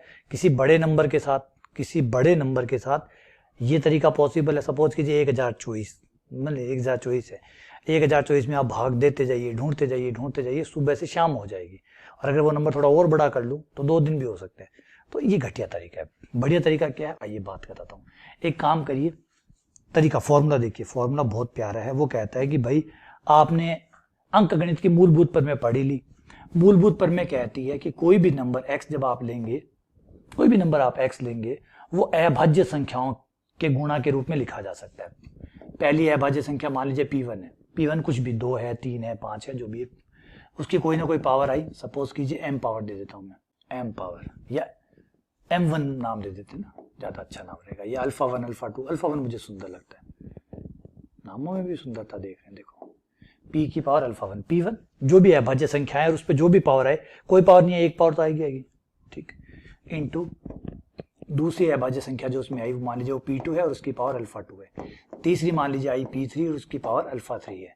इस तरीके से जितनी अभाज्य संख्या आई, जितनी अभाज्य संख्या आई, जितनी लास्ट जितनी आई, इन्हें काउंट करिए, जितनी अभाज्य संख्याएं आपके नंबर को तोड़ने में आई, उतने अभाज्य गुणनखंड होंगे। टोटल n आई ना, कितनी अभाज्य संख्याएं आई? n, तो अभाज्य गुणनखंडों की संख्या तो हो जाएगी n। जितनी अभाज्य संख्याएं इसमें आएगी उतने ही अभाज्य गुणनखंड हो जाएंगे। अभाज्य गुणनखंड की संख्या, ये तो सीधी सीधी है n। जितनी अभाज्य संख्याएं उस नंबर को बनाने के लिए काम आई है, ये पावर मत गिनना, ये गिनना कितनी, p1 p2, इनको ऐसे ऐसे गिनना। तो एक क्वेश्चन कर लेते हैं, समझ में आ जाए। 48 ले लो, ये 48 होता है हमारा 2 की पावर 8 छंग 48 ना, 2 की पावर 3, 2 की पावर 4 होगा, सॉरी 2 की पावर 4 इंटू 3 की पावर 1, 2 की पावर 4 इंटू 3 की पावर 1। तो कौन कौन सी अभाज्य संख्याएं काम आई है? वही अभाज्य गुणनखंड है। तो 2 काम आया, 1 3 आया, तो 2 ही अभाज्य गुणनखंड है। अभाज्य गुणनखंड की संख्या है 2। 48 की 2 ही संख्याएं, 2 ही अभाज्य संख्याएं हैं, जो 48 को काटती है वो है 2 और 3। 2 गुणनखंड तो 2 और 3 है, गिनती में कितने हुए 2। तो संख्या पूछे कि अभाज्य गुणनखंड की संख्या, तो संख्या है भैया 2, संख्या है 2। और ये पूछे अभाज्य गुणनखंड कौन है, तो 2 और 3। ठीक है, टोटल कितने हैं वो निकालिए। वो निकलेंगे भैया जो अल्फा की पावर है कुल गुणनखंडों की संख्या, कुल गुणनखंडों की संख्या, कुल गुणनखंडों की संख्या बराबर आपकी जो P1 पे जो पावर है अल्फा 1 उसके साथ 1 जोड़ दीजिए, into alpha 2 plus 1 into alpha 3 plus 1 into dash dash alpha n plus 1, alpha 1 plus 1 alpha 2 plus 1 alpha 3 plus 1 dash dash dash alpha n plus 1। इस तरीके से इन सब की गुणा कर दीजिए, जो आंसर आएगा वो गुणनखंडों की संख्या होगी। आइए इस क्वेश्चन के लिए ट्राई करते हैं। इस क्वेश्चन के लिए अल्फा का मान कितना है, 4। तो अल्फा 1 4 हो गया, तो 4 प्लस 1। अल्फा 2 का मान कितना है 1, तो 1 प्लस 1। अल्फा 3 है साहब, नहीं है, कोई और होता तो वो भी लिखते, लेकिन नहीं है, नहीं है तो बात खत्म हो गया। 5 इंटू 2, 5 इंटू 2 कितना हुआ 10। तो गुणनखंड टोटल कितने होंगे 10, गिन लीजिए 10 थे या नहीं थे, 10 थे, तो ये हो गया 10। अब इस 10 में से 2 अभाज्य है, 10 में से 2 अभाज्य, तो टोटल कितने बचे 8। 8 में से एक होता है, एक होता है जो अभाज्य होता है ना, अभाज्य होता है, एक उसको निकाल दीजिए, तो भाज्य कितने हुए 7। इस तरीके से आप भाज्य और अभाज्य, और एक भूल मत जाइए, वो एक वाला बंदा जो ना भाज्य है ना अभाज्य लेकिन बीच में फंसा हुआ है, बिना मतलब में फंस रहा है, पता नहीं क्या काम है, वो याद रखिएगा। क्लियर हुआ। अब एक इंटरेस्टिंग बात और, कि कोई कहे कि भैया मुझे तो गुणनखंडों का योग चाहिए, गुणनखंडों का योग चाहिए, गुणनखंडों का योग चाहिए, मतलब इनका जोड़ निकाल के बताओ कितना आएगा। किसी संख्या के जितने भी गुणनखंड है 1 प्लस 2, इन सबको जोड़ करके बताओ, इन सबको 1 plus 2 plus 3 plus 4 plus 6 plus 8 plus 12 plus 16 plus 24 plus 48, इनको जोड़ करके बताइए कितना आएगा। सब गुणनखंडों का जोड़ करके बताइए कितना आएगा। तो इसका फॉर्मूला है हमारे पास, इसका भी फॉर्मूला है हमारे पास कि भाई आप सीधे फॉर्मूले से निकाल सकते हैं। करना क्या है, आपको वहां से लेना है p की पावर, तो इनका योग होगा जो आपका यहाँ है ना, देखिए जो यहाँ इस्तेमाल हुआ है p की पावर अल्फा 1 प्लस 1 करिएगा पावर में -1 बटा p1 -1 इंटू दूसरे वाला गुणनखंड जो आया है उसमें p2 अल्फा 2 प्लस 1 -1 बटा p2 -1 और डैश डैश डैश। इस तरीके से जितने हैं उतने रिपीट करने हैं आपको, जितने हैं जो गुणनखंड आए हैं, क्योंकि देखिए ये P1 P2 का मतलब सिर्फ ये है कि जो गुणनखंड आप बनाएंगे, जैसे यहाँ P1 जो है वो 2 हो गया, P2 3 हो गया, अगर वो टुकड़े होते तो वो P3 हो जाते, P4 हो जाते, डैश डैश, और हर टुकड़े को आपको लेना है और सॉल्व करना है। ठीक है ना, चलिए मैं इसको सॉल्व कर देता हूँ कि कितना हुआ। तो ये हमारा 48 था ना, और 48 को हमने क्या लिखा था 2 की पावर 4 इंटू 3 की पावर 1। तो जो फॉर्मूला बताया था उसमें ये है p की पावर अल्फा 1 प्लस 1, p की पावर, p कौन हुआ, p1 कौन हुआ 2, अल्फा 1 कितना हुआ 4, p2 कितना हुआ 3, अल्फा 2 कितना हुआ, फॉर्मूला क्या कहता है p1 की पावर अल्फा 1 प्लस 1 माइनस 1 बटा p1 माइनस 1 इंटू p2 की पावर अल्फा 2 प्लस 1 माइनस 1 बटा p2 माइनस 1। मान रखिए p1 का मान 2 की पावर अल्फा 1 4 4 और 1 5 माइनस 1 बटा 2 माइनस 1 इंटू p2 जो कि है 3 की पावर 2 माइनस 1 बटा 3 माइनस 1। सॉल्व करिए, 32 माइनस 1 31, 2 की पावर 5 32 होता है, 31 हो गया बट्टा 1 इंटू ये हो गया 9 माइनस 1 8 बट्टा 2 जो कि हो गया आपका 4, और ये हो गया आपका 124। यानी 48 के जितने गुणनखंड है सबको जोड़ोगे तो जोड़ 124 आएगा, और हमने किया हुआ है। चलिए पीछे मुड़ के देखते हैं कि सही है या गलत है, कहीं ये बेवकूफ़ तो नहीं बना रहा फॉर्मूला, कहीं ये फॉर्मूला बेवकूफ़ तो नहीं बना रहा। यहाँ से जोड़ें तो 48 और 24 होते हैं 72 और 16 88 और 12 100 108 114 118 121, 123 और एक 124। बिल्कुल फिट बैठ रहा भाई, एकदम फिट है बॉस, एकदम फिट है। 124 बिल्कुल बैठ रहा है, फॉर्मूले से भी यही बैठ रहा है, इससे बैठ रहा है, तो ये करके जोड़ने से 124 बैठ रहा है, फॉर्मूले से बैठ रहा है तो फॉर्मूले पे जाएंगे ना, क्योंकि बार बार ये जोड़ना संभव नहीं होगा, फॉर्मूला निकालना हर बार संभव होगा। समझ गए बात, खेल समझ में आ गया, आया आनंद, जबरदस्त है। तो ये दो चीजें हैं, अच्छे से समझ में आ गई होगी, सवाल करेंगे तो और अच्छी बातें समझ में आ जाएगी। आओ आओ मित्रों आगे बढ़े, यहां तक हमारा एक काम हो गया। एक एग्जाम्पल और ले लें का, एक और ले लें क्या, वन मोर एग्जाम्पल प्लीज, ताकि बात में दम आ जाए। थोड़ा दम की कमी है, थोड़ा दम और ला दो भाई। 24 की बात कर लेते हैं, 24 तो 36 की बात कर लें क्या, 36 के बारे में बताइए साहब। तो 36 जो है वो हो जाएगा 9 चौके 36, 9 चौक 36, 2 की पावर 2 इंटू 3 की पावर 2। पहले बात कर लेते हैं गुणनखंडों की संख्या। गुणनखंडों की संख्या क्या फॉर्मूला था, alpha 1 plus 1 bracket into alpha 2 plus 1, वही था ना। हाँ वही था बिल्कुल वही था। तो ये है आपका P1 अल्फा 1, ये अल्फा 1, ये आपका P2, और फॉर्मूला गुणनखंडों की संख्या वाला कहता है अल्फा 1 प्लस 1 अल्फा 2 प्लस 1। तो ये हो गया 2 प्लस 1 3, ये हो गया 3 इंटू 3 9। इसके 36 के टोटल 9 गुणनखंड होंगे। 9 में से भाज्य अभाज्य कितने होंगे, 2 और 3, 2 ही होंगे, 2 अभाज्य होंगे और एक जो है वो नभाज्य वाला, वो वाला एक, यानी है ना 3 ये निकल गए 6 इसके भाज्य गुणनखंड 6 होंगे। ठीक है, ये गुणनखंडों की संख्या, गुणनखंडों का योग, और P1 की पावर अल्फा 1 प्लस 1 यानी 2 की पावर 3 माइनस 1, P2 की पावर अल्फा 2 प्लस 1 यानी 3 की पावर 3 माइनस 1 बटा 3 माइनस 1, 8 माइनस 1 8, 27 यानी 26 बटा 2, 4 और 26 6 चौक 24, 2 8 24, 2 8 और 10 104। गुणनखंडों का योग होगा 104। ये लीजिए, ये कंप्लीट।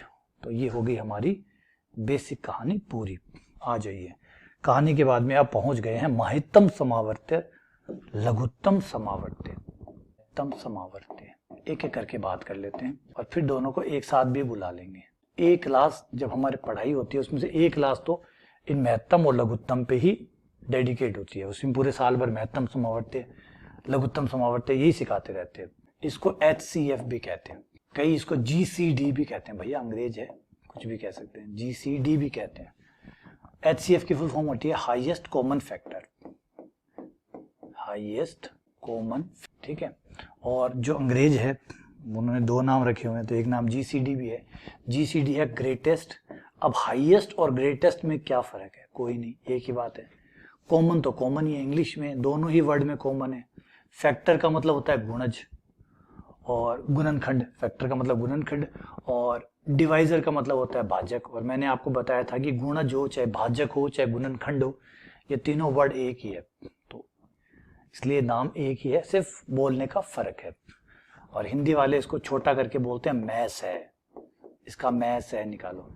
मैस है क्या होता है, 2 नंबर ए तथा बी को 2 नंबर लीजिए, ए और बी लिया, उनका मैस है, बाहर आप लिख सकते हैं मैस है। मैस है का मतलब होता है वो बड़े से बड़ा नंबर, वह बड़े से बड़ी संख्या, पूर्णांक, पूरा अंक पूर्णांक, धनात्मक पूर्णांक, वह बड़े से बड़ा धनात्मक पूर्णांक जो ए और बी दोनों को काटता हो, दोनों का भाजक हो, भाजक का मतलब भाग जाता हो, गुणज हो, गुणनखंड हो, बड़े से बड़ा भाजक, गुणज, गुणनखंड, ए और बी का कॉमन होना चाहिए, ए में भी होना चाहिए बी में भी, ए का भी गुणनखंड हो और बी का भी गुणनखंड हो, वही महत्तम समावर्त्य कहलाता है। समझाता हूं, एग्जांपल लेते हैं। ये लीजिए भैया 15, एक तो नंबर ले लीजिए 15, एक नंबर ले लीजिए 24, ले लिया 15 और 24। अब इनका मैस निकालते हैं। तो पहले 15 के जो भी गुणनखंड है उनकी लिस्ट बनाइए, आ जाओ भैया लिस्ट बनाते हैं। 15 का एक गुणनखंड है 1, दूसरा गुणनखंड है 3, अगला गुणनखंड है 5, एकदम धीरे धीरे, बेसिक से। मैं चाहूँ तो 1 मिनटों में सिखा के निकल सकता हूँ, लेकिन ना जल्दबाजी नहीं करना, एकदम तसल्ली से। ये आगे इसके 4 गुणनखंड, 1 3 15। चॉइस की बारी, आ जाओ भाई चॉइस भैया, तुम भी अपने गुणनखंड बताओ। 1 2, 1 का भाग जाता है, 2 का भाग जाता है, 3 का भाग जाता है, 4 का भाग जाता है, 6 का भाग जाता है। अरे भाई क्या कर रहा है यार, 12 का भाग जाता है, 24 का भाग जाता है। अब एक काम करिए, दोनों के गुणनखंडों में जो कॉमन गुणनखंड है वो निकालिए, जो कॉमन गुणनखंड है पहले उनको निकालिए। तो भैया कॉमन गुणनखंड इनमें एक तो 1 है, दोनों में 1 कॉमन है। दूसरा गुणनखंड जो दोनों में कॉमन है वो है 3। क्या कोई और कॉमन है?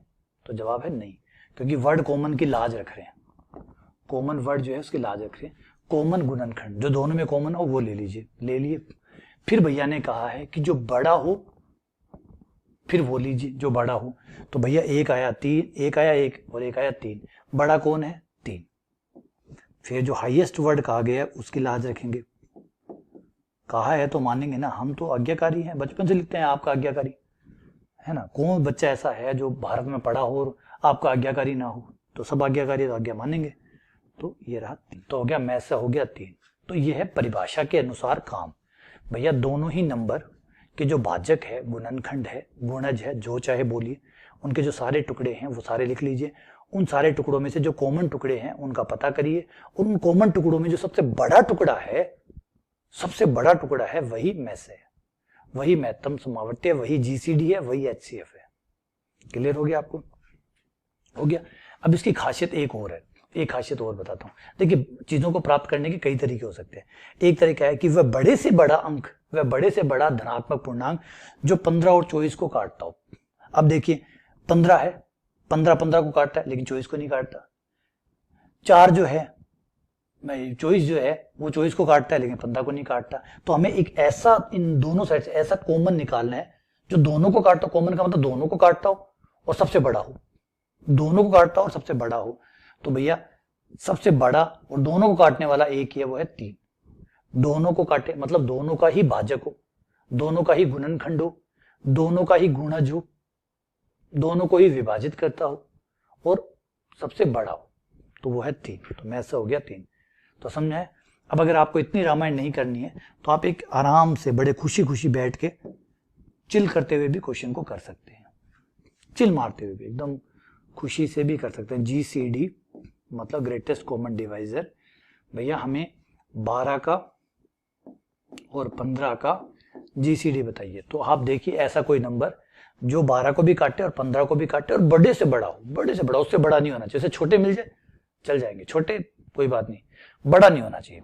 तो है भाई 2 से 12 कटेगा, 15 नहीं कटेगा। 3 से 12 भी कटेगा, 15 भी कटेगा, ठीक है। क्या 3 से कोई बड़ा मिलेगा? कोई बड़ा है? बड़ा है, बड़ा है, 1 2 3 कोई बड़ा है? क्या कोई बड़ा मिला? जवाब है नहीं मिला, सब 3 ही सबसे बड़ा है। तो मैं ऐसा हो गया 3। क्या जीसीडी 2 ही नंबरों का होता है? जवाब ना ना साहब, 2 का नहीं होता, 3 का भी हो सकता है, 4 का भी हो सकता है, जीसीडी कितनों का भी हो सकता है। शर्त वही की वही है, अगर 3 नंबर हो जाए तो तीनों नंबरों को काटने वाला बड़े से बड़ा नंबर ढूंढना होता है। जैसे 6, 12 और 24। अब 3 नंबर है तो कोई बात नहीं, ऐसा नंबर ढूंढिए जो बड़े से बड़ा हो और तीनों को काटता हो, तीनों को काटता हो। तो जवाब है 6, जवाब है 6। 6 तीनों को काटता है और 6 से बड़ा कोई और है नहीं यहाँ पे, तो जीसीडी हो गया 6। बड़े से बड़ा नंबर जो तीनों को काटता हो, कट करता हो, कट मारता हो। ठीक है, क्लियर हुआ? अब हमें छोटी क्लास में जो जीसीडी निकालने का तरीका बताया गया था वो देखिए ये था। जीसीडी निकालने का 2 तरीका हमें छोटी क्लास में बताया गया था, वो था ये मैसे की विधि, मैसे की गुणनखंड विधि, गुणनखंड विधि, और बड़ी कारगर थी। और वैसे तो इतने बड़े हो गए हैं कि सीधे भी निकाल सकते हैं, कोई इश्यू नहीं है, लेकिन फिर भी वो विधि आज भी कारगर है, आप ले सकते हैं। मान लीजिए एक 48 है और एक 36 है, 36 है और एक 48 है, तो आपको दोनों ही नंबरों को अभाज्य गुणनखंड करने हैं। इनके अभाज्य गुणनखंड क्या होते हैं? अभाज्य गुणनखंड अभाज्य संख्याओं की सहायता से किए गए गुणनखंड। ये रहा 36, 36 में पहले 2 का भाग दीजिए, सिर्फ अभाज्य संख्याओं का ही भाग देना, और का किसका नहीं देना, ठीक है। 18 है, जब तक 2 का भाग लगता रहे 2 का भाग देते रहिए। जिस दिन 2 का बंद हो जाए 3 का दे दीजिएगा, और जब 3 का बंद हो जाए तो 4 का दे दीजिए। अरे सर ये क्या कह दिया आपने, 4 का भाग दे दीजिए। 4 तो अभाज्य थोड़ी है, चिंता मत करो, गलत नहीं कहा मैंने, 4 का भाग जाएगा ही नहीं, क्योंकि 2 जो है वो इतनी बार भाग दे चुका होगा कि 4 का नंबर आने नहीं देगा, क्योंकि 4 एक्चुअली है क्या, 2 गुना 2 तो है, और 2 के भाग लग चुके होंगे तो 4 बचेगा कैसे। जैसे मैं इसको कहूंगी आगे जाके 6 पे काट लेना, तो 2 और 3 काम निपटा चुके होंगे पहले ही। 2 और 3 जो है जितना 2 से कट सकता होगा, 3 से कट सकता होगा, वो पहले कट गया होगा, 6 की बारी नहीं आएगी। तो अभाज्य गुणनखंडों की यही खासियत होती है, ठीक है ना। तो आपके 36 के गुणनखंड हो गए 2 इंटू 2 इंटू 3 इंटू 3। फिर आ जाइए 48 की बारी। 48 के गुणनखंड करिए, 2 से ही आ गया 24, फिर 2 से ही आ गया 12, 12 से फिर ये आ गया 6, 6 से फिर ये आ गया 3, तो 2 2। अब क्या करते हैं, दोनों साइड से जो गुणनखंड कॉमन है उनके गोले खींचते, तू भैया कॉमन, तू भैया कॉमन, आ जाओ कॉमन कॉमन भैया, यहां से उठो, चलो। क्या कोई और कॉमन है, ले लो ले लो, बंट रहा है, जो कॉमन है वो ले लो भैया, एक एक 2 और कॉमन है, यहां से काटो और लाइन में लगा दो, ठीक है। उसके बाद में 3, हाँ जी एक 3 है कॉमन, कॉमन लो ना, फिर सोच क्या रहे हो, आ जाओ। क्या और कॉमन है, नहीं साहब और कॉमन नहीं है, क्यों, क्योंकि अगर कॉमन देखते हैं तो कॉमन दिखता ही नहीं है। 3 यहाँ है परंतु यहाँ कहीं नहीं है, 2 यहाँ है लेकिन यहाँ कहीं नहीं है, 2 यहाँ है लेकिन यहाँ कहीं और नहीं है। अब आप कहेंगे सर 2 एक साइड थोड़ी चलेगा, है ना, एक साइड थोड़ी चलेगा। रोहित शर्मा को विराट कोहली के खिलाफ थोड़ी खिलाओगे, है ना। ऑस्ट्रेलिया को इंडिया के साथ मैच कराया तो ऑस्ट्रेलिया इंडिया का मैच हो रहा है, इंडिया इंडिया का मैच नहीं होता, ठीक है। ये कितना हो गया, 2 इंटू 2 इंटू 3, ये हो गया 4 3 12, तो इसका मैसे होगा 12, इसका मैसे होगा 12, चेक कर सकते हो, बोले सर बिल्कुल मैसे 12 होगा, समझ गए। मैसे निकालने के कई तरीके हैं जिसमें से ये भी एक तरीका है, ठीक है। अब मैसे के बाद में आता है हमारा लेस है, लेस है लघुत्तम समावर्त्य, लघुत्तम समावर्त्य, एलसीएम, श्योर एलसीएम कहा जाता है इसको, लीस्ट कॉमन मल्टीप्लायर, मल्टीप्लायर सबसे छोटा कॉमन मल्टीप्लायर, सबसे छोटा कॉमन मल्टीप्लायर, ठीक है। मतलब ये कहना चाहता है कि आपके जो भी नंबर हैं वो नंबर काटेंगे, कई नंबरों को काटेंगे, कई नंबरों को काटेंगे, काटेंगे नहीं काटेंगे। चलिए मैं एग्जांपल दिखाता हूं, जैसे एक ले लीजिए 4 है, एक ले लीजिए 6, 4 कईयों, 4 बहुत से नंबरों को काटेगा, काटेगा 4 किन किन को काटेगा, लिस्ट बनाते हैं। 4 भाई साहब काटेगा, 4 को ही काटेगा, सबसे पहले तो अपने आप को ही काटता आदमी, फिर 8 को काटेगा, फिर 12 को काटेगा, फिर 16 को काटेगा, फिर 20 को भी काटेगा, फिर 24 को भी काटेगा, फिर 28 को भी काटेगा, डैश डैश डैश डैश, इन नंबरों को काटेगा। अब 6 का हिसाब किताब, 6 भैया तुम बताओ, तुम किस किस को काटोगे, ये कह रहा है 6 को काटूंगा, 12 को काटता हूँ, 18 को काटता हूँ, और 24 को भी काटता हूँ, 30 को भी काटता हूँ, टाइम मिलने पर 36 को भी काट सकता हूँ, 42 को भी काट सकता हूँ, 48 को भी काट सकता हूँ, और भी बहुत से नंबरों को काट सकता हूँ। अब हमें ये देखना है कि इन दोनों के जो जिन जिन को ये काट रहे हैं क्या कोई सगा संबंधी कॉमन भी है, तो जवाब है हाँ जी साहब कॉमन है, कुछ कॉमन है। ऐसा कॉमन है 12, 12 को दोनों भैया काट रहे हैं, 12 के दोनों ही दुश्मन है, और 12 के बाद में भी है ऐसा जिसको दोनों काट रहे हैं, वो है 24, 24 को भी दोनों भैया जो हमारे हैं दोनों काट रहे हैं, ठीक है। और भी आगे मिल जाएंगे जिनको दोनों भैया काट रहे हैं। तो जिन जिनको दोनों ही भैया काट रहे हैं, भैया राम और भैया श्याम दोनों ही पीछे पड़े हैं, उन नंबरों में एक है 12 और एक है 24, एक है 12 और एक है 24। लेकिन हमारे ने क्या कहा, जो कॉमन है, जिनको दोनों ही काट रहे हैं, मल्टीप्लायर है, दोनों ही जिसके मल्टीप्लायर है, 4 भी जिसका मल्टीप्लायर है, 6 भी जिसका मल्टीप्लायर है, वो है 12 और 24, कॉमन मल्टीप्लायर होने चाहिए। उन कॉमन मल्टीप्लायर में से नाम बहुत सुंदर रखे गए। मैथ्स में सबसे सुंदर बात ये रखते हैं, नाम ऐसे नहीं है कि पिंटू रख दिया या चिंटू रख दिया, है ना, नाम पिंटू चिंटू रख दिया या ज्ञान प्रकाश रख दिया, पता चला कि अंगूठा छाप धप, है ना, ऐसा नाम नहीं रखते। नाम एकदम चीजों के देख के रखते हैं जो उसकी पूरी परिभाषा को समझा दे। देखिए कितना सुंदर नाम है, मल्टीप्लायर।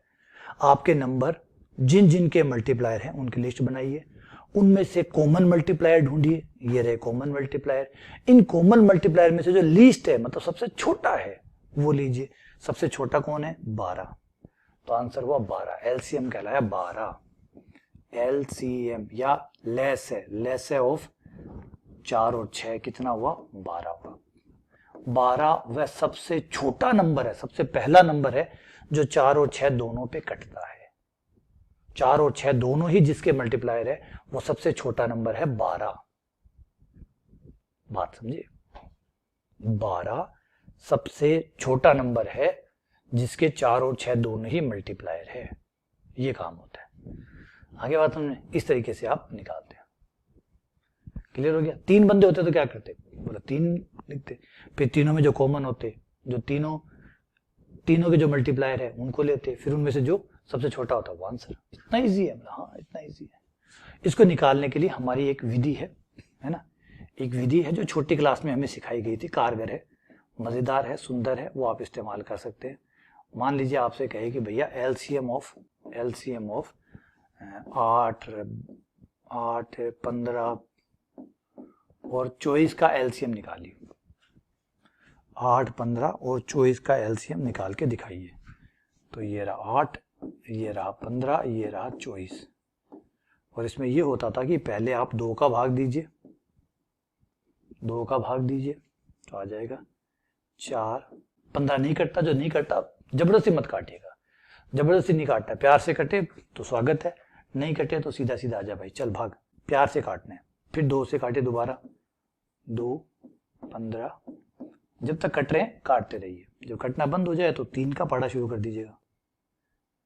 जब तक 2 पे कटते जाए, छोड़िए मत, जब तक बंदा, कोई भी बंदा, इनमें से कोई भी बंदा 2 से कट सकता है, 2 पे काटते जाइए, काटते जाइए, काटते जाइए। जब 2 पे कटना बंद कर दे, हाथ जोड़ ले भाई अब नहीं कटूंगा, उस समय 2 पे छोड़ के 3 से शुरू हो जाइए। 3 पे आएगा 1, 5, 15 नहीं कट रहा, 15 कट रहा है, कोई बात, जब स्वागत, को जबरदस्ती नहीं करना है। भारत जो है लोकतांत्रिक देश है, जबरदस्ती नहीं करते, गुनाह है, अपराध है, तो यहाँ हम कोई जबरदस्ती नहीं कर रहे। फिर 5 का भाग दिया, अब सारे खत्म हो गए। खत्म हो गए तो जो जो नंबर आए उनको गुणा कर लीजिए, 2 इंटू 2 इंटू 2 इंटू 3 इंटू 5, ये हो गया 6 गुणा 15, 15 छके 90, आंसर है 90। 6 इंटू 15, आंसर हो गया 90। तो इनका हुआ एलसीएम हुआ 90। 90 क्या दर्शाता है पहले मुझे बताइए? 90 कौन है? कौन है 90? कौन है? रामलाल है, श्यामलाल है, मोहनलाल है, या नरेंद्र मोदी है? कौन है 90? 90 कौन है बताइए? 90 कौन है? तो जवाब है 90 वो पहली संख्या है जो 8, 15 और 24 से कटती है। इसका मतलब इसके बाद में भी संख्याएं होंगी, इसके बाद में भी संख्याएं होंगी जो 8, 15, 24 पे कटेगी, लेकिन 90 से पहले कोई और नहीं हो सकता जो इन तीनों से कटता हो। अरे यार कितनी प्यारी बात है, बात समझे। 90 अगर 3 संख्याओं का, ध्यान से सुनिए, अगर 3 संख्याओं का एलसीएम 90 है, इसका क्या मतलब है? इसका मतलब है कि 1 से लेकर 89 तक कोई और नंबर नहीं है जो इन तीनों संख्याओं से कटता हो, इन तीनों से कटता हो। सबसे छोटा नंबर 90 ही है जो इन तीनों से कटता होगा। हाँ, हो सकता है 2 से कटता हो, तीसरे से ना कटता हो, या पीछे वाले 2 से कटता हो, आगे वाले से ना कटता हो, लेकिन तीनों से कटने वाला पहला नंबर 90 है। यह है एलसीएम की परिभाषा। बात समझे? चलो, उम्मीद करता हूं समझ में आ गया। गुणनखंड के द्वारा भी किया जा सकता है, उसकी भी गुंजाइश है। आ जाइए, गुणनखंड वाला भी बताता हूं आपको। गुणनखंड विधि भी फेमस है। सवाल भैया रुको, एक बार आते हैं, अभी थोड़ी देर टाइम दीजिए। गुणनखंड विधि से भी कहाँ है भैया? 8, 15, 24 गुणनखंड कर लीजिए। 8 के गुणनखंड है 2 इंटू 2 इंटू 2, 15 के है 3 इंटू 5, 24 के है 2 इंटू 2 इंटू 2 इंटू 3। ठीक है, अब आपको कॉमन निकालना है। पहले जो तीनों में कॉमन है वो चूज करिए। तीनों में जो कॉमन है, ध्यान रखिए, पहले वो चुनिए जो तीनों में कॉमन है। तीनों में कॉमन है, जवाब है साहब तीनों में कॉमन वाला तो एक भी बंदा नहीं है। नहीं है, पहले साइन करिए और शपथ पत्र लगाइए कि तीनों में कॉमन एक भी नहीं है। तो जवाब साहब बिल्कुल शपथ पत्र लगा दिए, कोई भी कॉमन नहीं है। नहीं, ठीक है, चलिए 2 में जो कॉमन है वो ले लीजिए। दो दो में कॉमन है वो ले लीजिए, तो दो दो में दो कॉमन है, बढ़िया है साहब। एक दो और है, कोई बात नहीं ले लो साहब, एक और है ले लो ले लो साहब, एक और है साहब। अब कोई भी ऐसा नहीं है जो दो दो में कॉमन है, तीनों में कॉमन कुछ नहीं था, दो दो में जो कॉमन था वो भी ले लिया। अब साहब एक एक में कॉमन, दो दो में कॉमन तो बचा ही नहीं, फिर शपथ पत्र लगाओ कि दो दो में कॉमन नहीं बचा। एक बार दोबारा क्रॉस चेक कर लो अच्छे से, क्या दो दो में कुछ कॉमन है? नहीं साहब, दो दो में कुछ भी कॉमन नहीं। पक्का? पक्का? हाँ पक्का। खाओ कसम? हाँ सर नहीं है। ठीक, तो फिर जो एक एक वाला बचे वो लिख लो। छोड़ना किसी को नहीं है, छोड़े कैसे, पागल है क्या? छोड़ दे, छोड़ना किसी को नहीं है, छोड़ना किसी को नहीं है। मैथ में छोड़ दिया तो मैथ से में नहीं छोड़ेगी। अब गुणा कर लीजिए, 2 इंटू 2 इंटू 2 8, 8 15 90, 8 ये कितना हो, 2 8 8 24 24 पंजे 120। बताओ बताओ, ये है गणित की खासियत, किसी को नहीं बख्शती, हमें तो बिल्कुल भी नहीं बख्शती। 120 हमारी गुणा जोड़ बाकी पे तो हमें खुद ही विश्वास नहीं है। इसलिए मैंने आपको शुरू में भी कहा था, अपने एक लेक्चर में पहले भी कहा था, भैया मेरे जोड़ बाकियों पे ज्यादा विश्वास मत करिएगा, प्लीज जोड़ बाकी जरूर चेक करें। थ्योरी पे मेरा पूरा विश्वास है, थ्योरी में कुछ गड़बड़ नहीं होती मेरे, कभी भी नहीं होने देता मैं, गहराई बहुत है। लेकिन ये जो छोटे छोटे ना टुच्ची गलतियां हैं, ये मुझे भी माफ नहीं करते, तो आपको भी नहीं करती होगी। जिनको नहीं करती होगी, जो मेरे भाई बंधु हैं, वो प्लीज मेरी तरह हमेशा आदत रखे। नॉर्मली कई बार क्या होता है, समझाने के चक्कर में मैं क्रॉस चेक नहीं करता, वरना मैंने अपना खुद का नियम बनाया हुआ है कि जब भी मैं गुणा भाग करूंगा, गुणा भाग जोड़ बाकी करूंगा नंबरों के साथ, मैं एक बार क्रॉस चेक जरूर करूंगा। लेकिन कई बार समझाने के चक्कर में भूल जाता हूँ और उसके परिणाम जो है वो मुझे भुगतने ही पड़ते हैं थोड़ी देर बाद में। अभी भुगतने पड़ गए ना, चलिए कोई बात नहीं, गलतियां होती है, हमसे भी होगी, गलती माफ। क्लियर हुआ? यहां तक समझ में आ गया? कोई इशू है? एक छोटा सा नियम और बच गया कि अगर आपके पास दो संख्याएं हैं, पहली संख्या और दूसरी संख्या, एक फॉर्मूला लास्ट बचा है, उसके बाद सवाल शुरू कर देंगे। अगर आपके पास दो संख्या है, तीन संख्याओं के लिए नियम लागू नहीं है, पहली संख्या है ना, एक बार तीन के लिए बात नहीं कर रहा हूं, सिर्फ दो के लिए बात कर रहा हूं। पहली संख्या और एक दूसरी संख्या, दो संख्याएं आपके पास हैं और उन दो संख्याओं के लैसे और मैसे भी आपको पता है। उनका मैसे मतलब महत्तम समावर्त्य और लघुत्तम समावर्त्य आपको पता है। आपको पता है तो ये जो चारों चीजें हैं आपस में रिलेटेड है। ये चारों चीजें, पहली संख्या, दूसरी संख्या, मैसे और लैसे, ये चारों आपस में कनेक्टेड है इस प्रकार से कि पहली संख्या गुणा दूसरी संख्या, पहली संख्या गुणा दूसरी संख्या बराबर होती है मैसे गुणा लैसे। इधर महत्तम समावर्त्य और लघुत्तम समावर्त्य की गुणा कर लीजिए, मैसे और लैसे की गुणा कर लीजिए, इन दोनों का गुणनफल बराबर होगा पहली संख्या गुणा दूसरी संख्या, ये बराबर होगा पहली संख्या गुणा दूसरी संख्या बराबर होगी मैसे गुणा लैसे, मैसे गुणा लैसे। ये रूल है, ये काम करता है मैसे लैसे और दो संख्याओं के साथ में। क्लियर हुआ? समझ आ गया? चलिए अब क्वेश्चन करते हैं। और कुछ छोटा मोटा छूट भी गया थ्योरी का, तो सवालों के दौरान अपने आप सवाल जो है वो निचोड़ लेंगे कि भैया तुम ये भूल गए हो, है ना। सवालों की यही तो खासियत होती है, प्रैक्टिस जब करते हैं तो प्रैक्टिस थ्योरी का अंश अंश चूस के, जैसे गन्ना को जूस निकालते हैं ना मशीन वाला, एक बार गन्ने को देता है, फिर मोड़ता है, फिर देता है, फिर डबल मोड़ता है, फिर देता है, फिर मोड़ता है, फिर देता है। जब वो चूरा चूरा नहीं हो जाता तब तक वो मशीन में देता रहता है। वैसे ही जब आप सवाल करते हैं ना, तो सवाल थ्योरी के साथ ऐसा ही करते हैं गन्ने की तरह। सवाल जो है वो तो मशीन है और गन्ना जो है वो थ्योरी है, तो गन्ने को निचोड़ के सवाल जो है वो पूरी थ्योरी निचोड़ लेता है। आ जाओ बात करें, क्या कह रहा है भाई तू? ये कह रहा है कि x बराबर 2 की पावर 3, 2 की पावर 2, 3 की पावर 3, 7 की पावर 2 हो, y इतना हो, x तथा y महत्तम समावर्त्य हो, x तथा y का महत्तम समावर्त्य कितना होगा? आ जाओ भाई, महत्तम समावर्त्य। महत्तम समावर्त्य का मतलब क्या था, याद आया? कॉमन निकालिए, दोनों में कॉमन निकालिए, जो कॉमन है वो में से होगा। तो आ जाओ भैया, में से पूछे, HCF पूछे है ना, HCF पूछे, हाईएस्ट कॉमन फैक्टर में से पूछे, में से का मतलब होता है कॉमन लेना। दोनों में कॉमन लीजिए, जो कॉमन होगा बस वही में से होगा। आ जाओ, पहले 2 को देखिए, यहाँ 2 की पावर 2 है, यहाँ 2 की पावर 3 है, तो कॉमन आएगी 2 की पावर 2, ना कि 2 की पावर 3। 2 की पावर 2 कॉमन आएगी, आ गई। 2 की पावर 2 कॉमन छोटी पावर आती है ना, 2 की पावर 2 कॉमन। 3 में यहाँ 3 की पावर 1 है, यहाँ 3 की पावर 3 है, यहाँ 3 की पावर 1 है, तो कॉमन आएगी 3 की पावर 1। में से याद रखिए कॉमन लेने का नाम है, में से किसका नाम है, कॉमन लेने का। और ये हो गया 7 की पावर 2, और 7 की पावर 2 वहां है ही नहीं, यहाँ है ही नहीं, तो 7 की कोई पावर नहीं आएगी। और वैसे अगर खाना पूर्ति करना चाहते हो तो 7 की पावर 0। खुश, नाराज मत करो, बिना मतलब में बंदे को नाराज करना सही नहीं है। 7 की पावर 0 लिख देता हूँ बस। 7 की पावर 0 का मतलब 1 होता है, कोई खास फर्क नहीं पड़ेगा, बच्चा भी खुश। 5 की पावर 1, यहाँ 5 की पावर है ही नहीं, तो वैसे यहाँ पे भी खुश कर सकते हो 5 की पावर 0 लिख के, तो भैया 5 की पावर 0 हो गया आपका। हो गया 2 की पावर 2 इंटू 3 की पावर 1, ये हो गया महत्तम समावर्त्य। 2 की पावर 2 3 की पावर 1, ये है आपका आंसर। ठीक है, और याद रखिएगा क्वेश्चन कर रहे हैं, आपको अगर आता हो तो मेरे सॉल्यूशन का वेट ना करें, वीडियो को पॉज करें, खुद से ट्राई करें, खुद से निकालने की कोशिश करें। अगर खुद आपसे निकलता है तो इससे बेहतर तरीका हो ही नहीं सकता, तो खुद से जरूर ट्राई करें। ठीक है, चलिए आगे बढ़ते हैं, अगले क्वेश्चन पे आते हैं। ये रहा, 2 संख्याओं का योग 36 है, 2 संख्याओं का योग 36 है। ठीक है भैया, उनके मैसे और लैसे क्रमशः 3 और 105 है, ये भी ठीक है।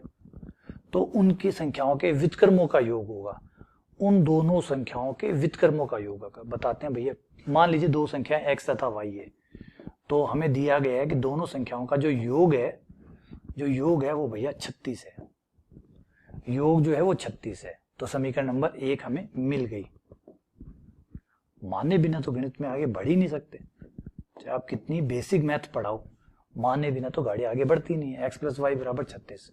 उसके बाद में कहा गया कि मैसे और लैसे 3 और 105 है, और हम जानते हैं कि पहली संख्या गुणा दूसरी संख्या बराबर होती है मैसे गुणा लैसे, मैसे गुणा लैसे। भाई प्लीज खुद से ट्राई करिएगा, मेरा सॉल्यूशन ना देखिएगा, चीटिंग मत करिएगा, बेईमानी मत करिएगा। अगर आपको आता है तो मेरा सॉल्यूशन प्लीज ना देखें, खुद से करें, है ना, नैया खुद से पार लगेगी। मेरी सहायता ले सकते हैं अगर नहीं आए तो, वरना खुद से करिए।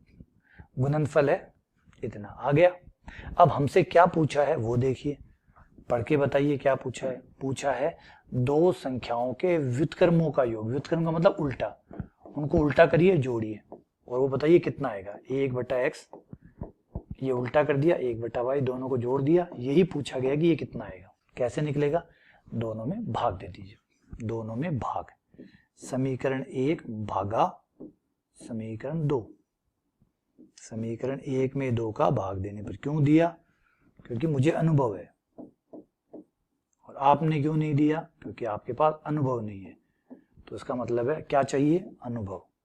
कैसे आएगा, सवाल निकालने से आएगा, प्रैक्टिस करने से आएगा। ठीक है, अलग अलग करिए, अलग अलग करेंगे तो x कट जाएगा, 1/y आ जाएगा। देखिए अलग करते ही x कट गया, 1/y आ गया, इसके साथ अलग करने पर y कट गया, 1/x आ गया। तो ये आपका आ गया 36/315, जो कि कटता तो होगा ही, 3 पे कट रहेगा, 3 पे कट रहा है, 12 3 36, और 105 वो फिर भी कट रहा है, 3 पे फिर कट रहा है, 4, तो ये आ गया 4/35।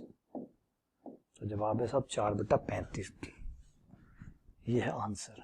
अच्छा सवाल था, बढ़िया सवाल तो सारी अच्छे हैं। अच्छे सवालों के बिना तो हमारे पास जगह ही कहाँ है, घटिया सवाल में लेता नहीं, सारे के सारे चुन चुन के सवाल जो है वो मैंने लिए।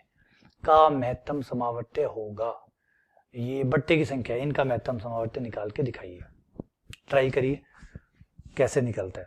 शायद मैंने ये जो है ये रूल नहीं बताया होगा, कोई बात नहीं। अगर बट्टे में संख्याएं हो उनका मैसे निकालना हो, जिसे कहते हैं भिन्नों का लैसे, भिन्नों का मैसे और भिन्नों का लैसे। मैंने कहा ना, प्रैक्टिस क्वेश्चन जो है वो थ्योरी अगर कुछ बच भी गई ना बाई चांस गलती से, तो उसको पूरा निचोड़ के निकाल लेती हो।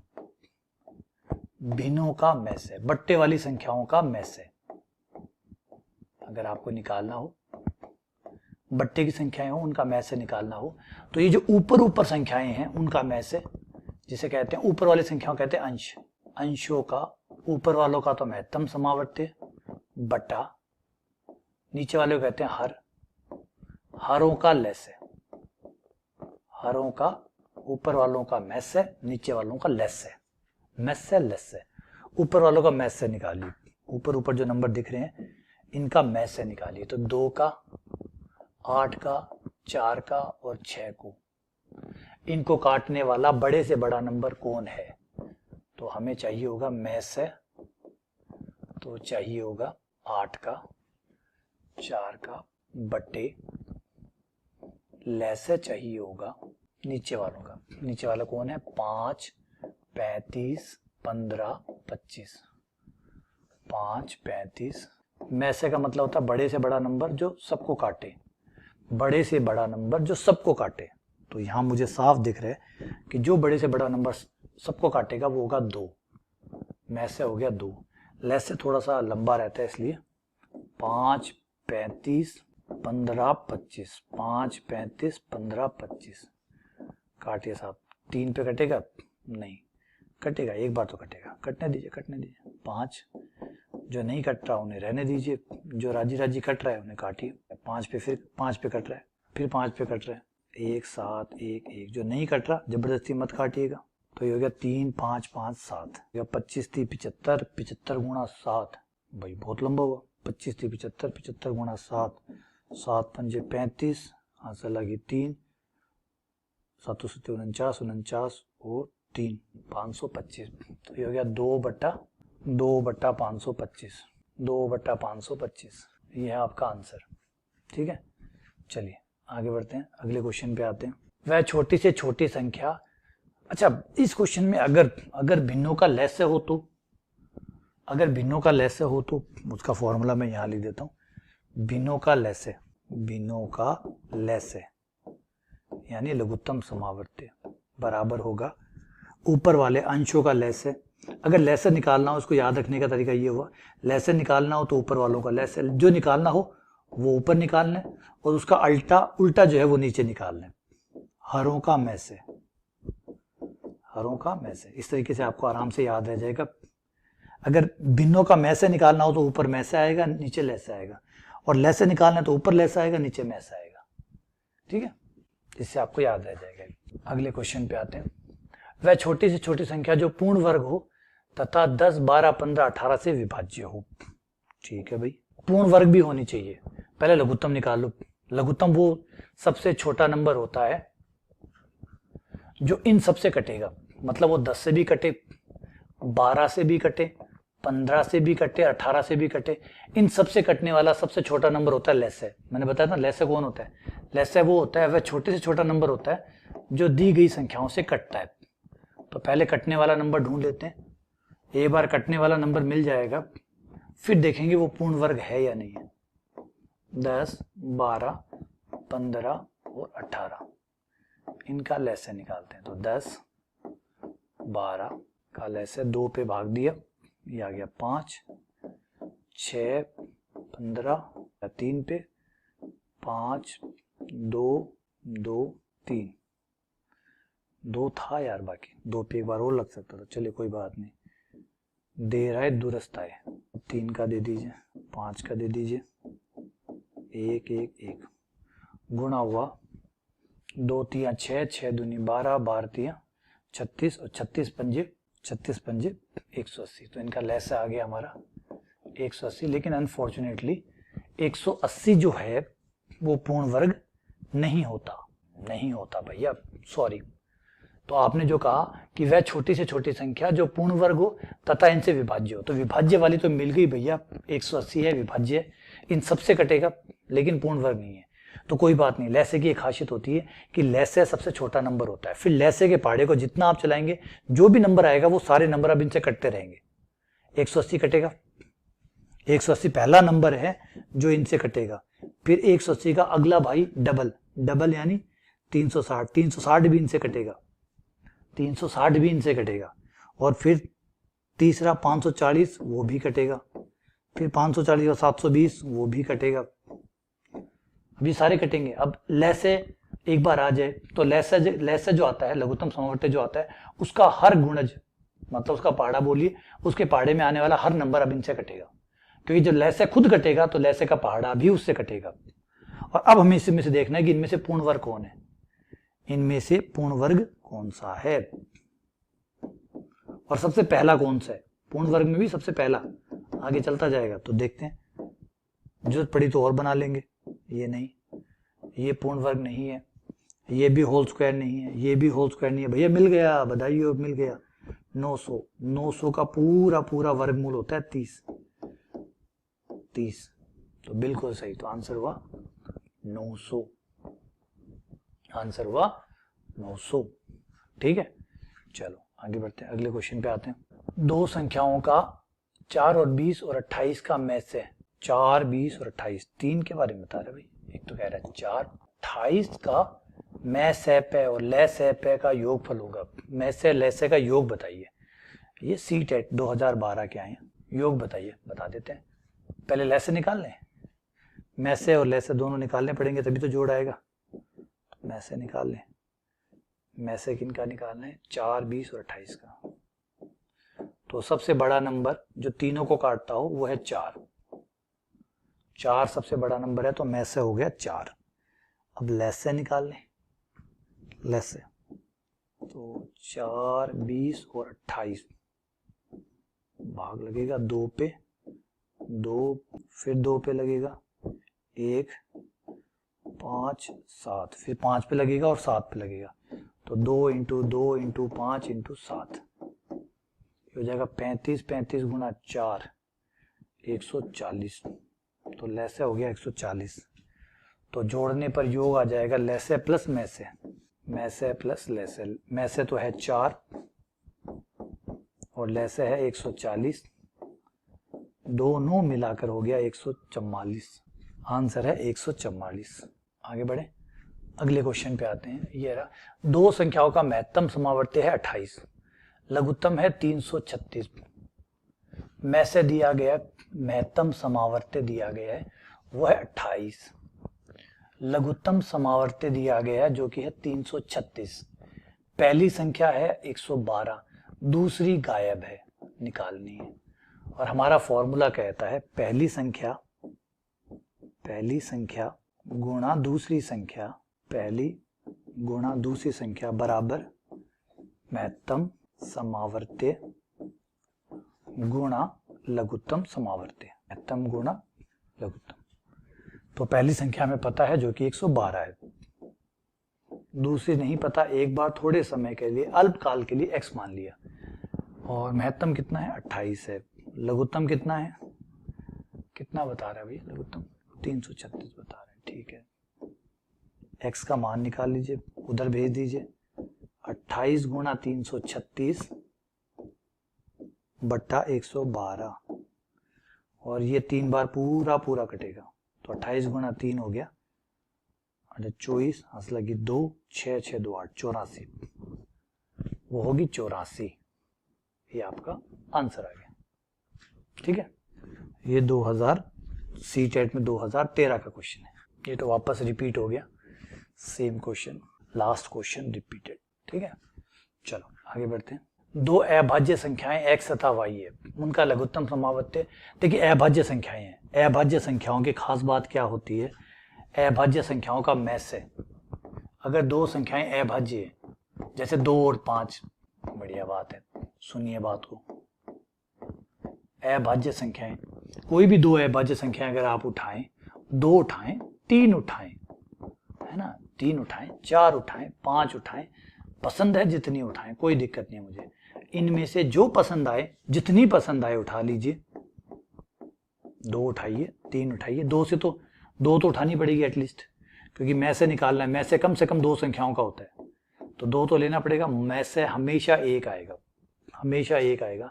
दो अभाज्य संख्याओं को अपने अलावा कोई और काटता नहीं है, अपने अलावा कोई और काटता नहीं है। अगर आपने 2 और 3 लिया तो 2 को 2 काटेगा परंतु 3 को नहीं काटेगा, 3 को 3 काटेगा परंतु 2 नहीं काटेगा।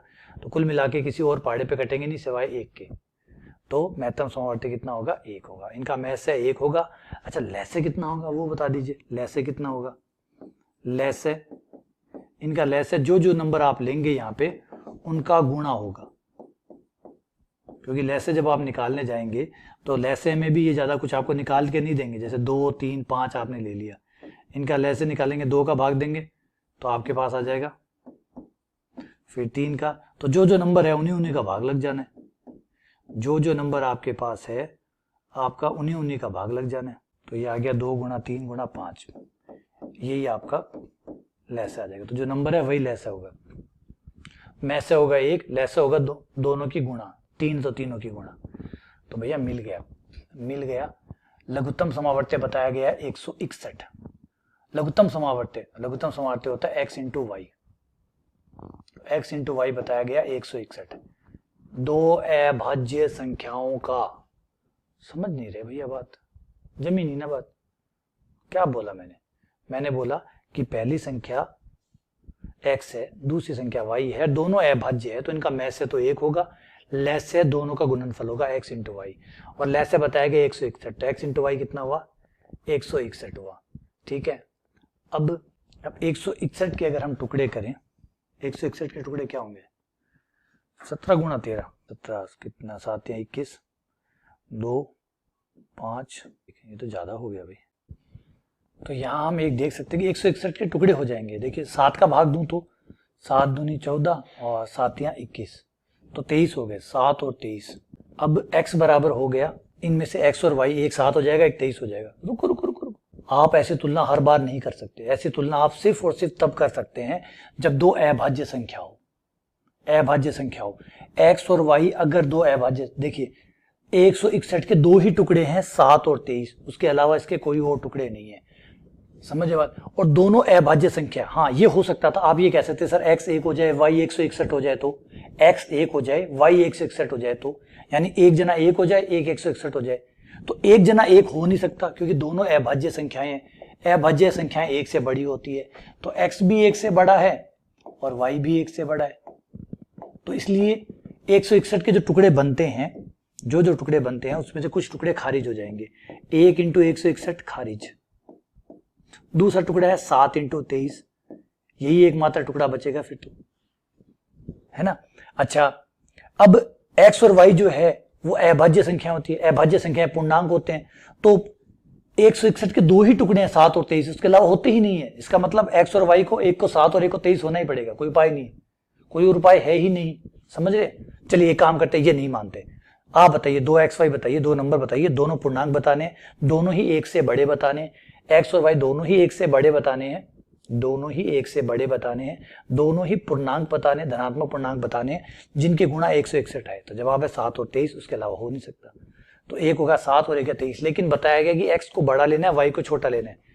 बताइए क्या सवाल बनाया यार, क्या सवाल बनाया। तो इसका मतलब x 23 ही लेना पड़ेगा और y को 7 लेना पड़ेगा।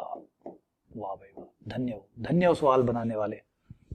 और फिर क्या कह रहा है, क्या निकालने के लिए कह रहा है? अब जो भी कह रहा है वो निकल जाएगा। 3y माइनस एक्स निकालिए, तो ये रहा 3y माइनस y का मान 7, x का मान 23, 21 माइनस 23 माइनस का 2। ये है आंसर। बहुत ही प्यारा सवाल बनाया था, बहुत प्यारा, मजा आ गया। 2014 सीटेट वालों ने 2014 में बनाया था, है ना, बढ़िया बनाया था, कमाल का बनाया था। चलो आगे बढ़ते हैं। 22, 54, 135, 198 का लय से बता दीजिए। अभी बता देते हैं लय से तो अभी बता देंगे। किस का बताना है? 22, 54, 135, 198, इतने बड़े बड़े नंबर यार, करते क्या, ले लो, तुम तो खुश रहो यार। 22, 54, 135 और 198, 2 by 2, फटाफट 2, पहले 2 का भाग, जिनमें जाता है उनमें देना, जबरदस्ती मत करना, प्लीज जबरदस्ती मत करें। 18, 9 दूनी 18, 3 पे काटो, फिर 3 पे काटो, जल्दी काटो। 11 और 11, 9, 4 3 12 और 15, 33 और कट सकता है, काटो 11, 3, 15, 11 और कट सकता है, एक बार काटो, जितनी बार कट सकता है काटो। 11, 1, 5, 11, अब 5 पे कट सकता है, काटो। 11, 1, 1, 11, फिर 11 पे कट सकता है, काटो। वो गाना ना, नाचो, हमारा होता है काटो और काटो, जितना कटे उतना काटो। तो 2 की पावर हुई 1, 3 हुआ 3 बार, 3 की पावर 3 इंटू 5 की पावर 1 इंटू 7 11 की पावर 1, 2 की पावर 1, 3 की पावर 3, 5 की पावर 1, 11 की power 1। Here is the answer. ये आंसर है। वाह, आया मजा। चलो आगे बढ़ते हैं, अगले क्वेश्चन पे आते हैं। ये तो वापस आ गया, रिपीट हो गया। रिपीट कैसे हो रहे हैं क्वेश्चन, कोई बात नहीं, अगली बार से ध्यान रखेंगे। ए 3 की पावर 129, 5 की पावर 128, 7 की पावर इतना है, बी इतना है, सी इतना है, डी इतना है। तो में से ज्ञात कीजिए। ठीक है, में से होता है छोटी से छोटी पावर, छोटी से छोटी पावर। पहले 3 का हिसाब किताब कर लीजिए। 3 में सबसे छोटी पावर, 3 में सबसे छोटी पावर भैया है 127, तो 3 की पावर 127 आ गया। कॉमन है ना, में से क्या होता है कॉमन, तो कॉमन हुआ 3 की पावर 127। फिर 5 में आ जाइए, 5 में सबसे छोटी है 128। फिर 7 में है हमारा ये आ गया में से, आपका आंसर ये में से आया। एक बात बताएंगे, लैसे क्या आएगा? अगर यही संख्याओं का लैसे निकालना हो तो लैसे आता है बड़ी से बड़ी संख्याएं, बड़ी से बड़ी संख्याएं हैं वो लैसे आती है, बड़ी से बड़ी। जैसे 3 की पावर सबसे बड़ी कितनी है 129, तो 3 की पावर 129 इंटू 5 की सबसे बड़ी पावर कितनी है 129 इंटू 7 की सबसे बड़ी पावर कितनी है 24। ये होता लैसे, ये होता लैसे। ठीक है, चलो आगे बढ़ते हैं। इनका महत्तम एक्स वाई जेड का महत्तम बताइए। फिर क्या यार, एक 2019 में भी ऐसा ही सवाल चल रहा है। पहले 2 की पावर ले लीजिए, 2 की पावर सबसे छोटी, तो आपका में से हो जाएगा 2 की पावर सबसे छोटी कौन सी है 2। फिर की पावर सबसे छोटी कितनी है 2। फिर 5 की पावर सबसे छोटी कितनी है 2। 7 की पावर सबसे छोटी कितनी है 3। ये आपका आंसर आ गया। थोड़ी बहुत गुणा उणा की हुई है, आप भी कर सकते हैं। एक तो 7 की पावर 4 और 7 की पावर 5 तो आंसर हो नहीं सकता, 7 की पावर 3 ही है। अब इनमें से और बिठा लेते हैं, तो ये हो जाएगा 4 9 9 चौक 36, 36 इंटू 25, 36 इंटू 25, तो ये हो जाएगा 30, 3 15, 180 इंटू 72, ये आ जाएगा 900। 900 यानी 30 का स्क्वायर, तो 30 का स्क्वायर इंटू 7 की पावर 3, ये आंसर हो गया। तो आंसर हो गया डी। ठीक है, अगला क्वेश्चन, वह नंबर बताइए, वह सबसे छोटी संख्या बताइए कि इनका भाग देने पर उसमें शेषफल 5 बचे। यहाँ पे भी देखिए लैसे का उपयोग हो गया। सबसे छोटी संख्या जिनमें इन सब का भाग जाएगा वो होता है लैसे। याद है ना लैसे की परिभाषा क्या है? लैसे सबसे छोटा पूर्णांक होता है जो सभी नंबर से कटता है, जिनका वो लैसे है, जिनका वो सरपंच है, उन सब से कटता है। वो सबसे छोटा होता है और सबसे कटता है। ठीक है ना, तो फिर वो क्या कह रहा है कि शेष 5 आना चाहिए, शेष 5 आना चाहिए। इसका मतलब उसमें 5 जोड़ देंगे तो सब में 5 5 बचे। सब में भाग जाता था मतलब शेषफल कितना आ रहा था, सब में भाग जा रहा था मतलब शेष कितना आ रहा है। लैसे कौन होता है? जिसको सब विभाजित करते हैं। शेषफल कितना आया 0, तो 5 लाना है तो उसमें 5 जोड़ देंगे तो सबका शेषफल 5 5 आने लग जाएगा। बात खत्म। समझे खेल देखिए 2019 में खेल खेला गया, खेल खिलाड़ी का। आ जाओ लैसे निकाल लो पहले इसका। 8 12 20 28 और 35। पहले 2 का भाग दिया, यह आया 4 6 10 14 35 एज इट इज। फिर 2 का भाग दिया, 2 3 5 7 35। फिर 2 का भाग दिया, 2 का भाग देते ही ये बच गया 2 1 3 5 7 35।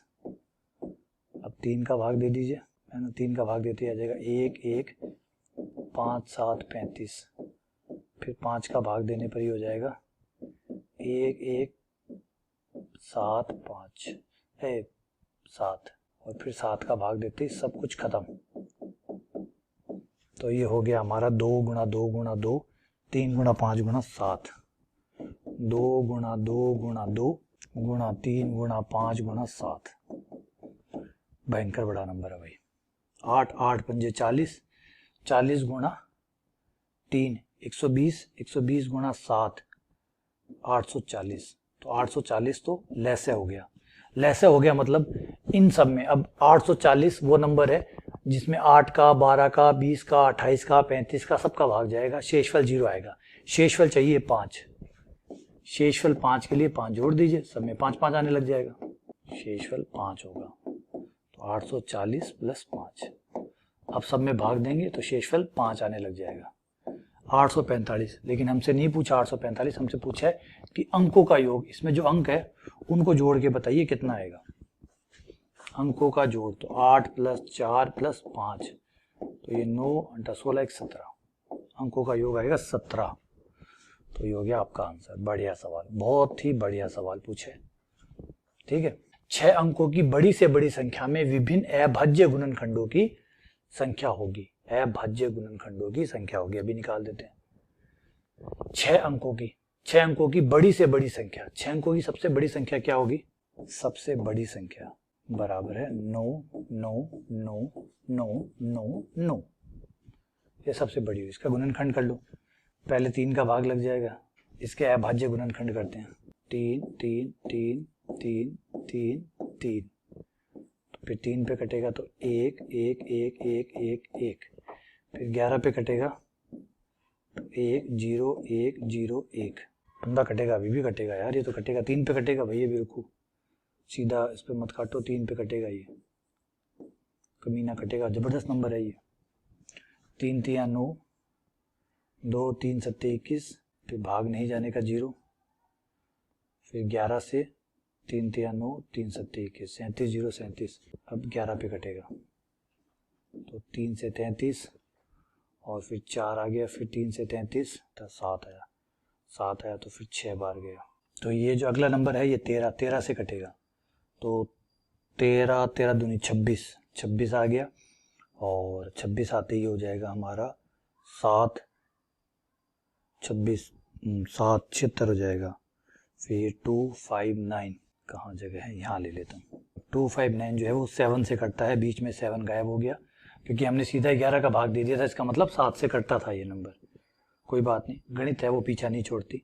7 या 21, 7 7 49, और 37 जो होती है अभाज्य होता है, 37 37 पे कटेगा और किसी पे ये बंदा नहीं कटेगा। चलो हो गया काम। तो आ गया गुणनखंड, आ गया 3 की पावर 3 इंटू 3 की पावर 3, 7 की पावर 1, 11 की पावर 1, 13 की पावर 1, 37 की पावर 1।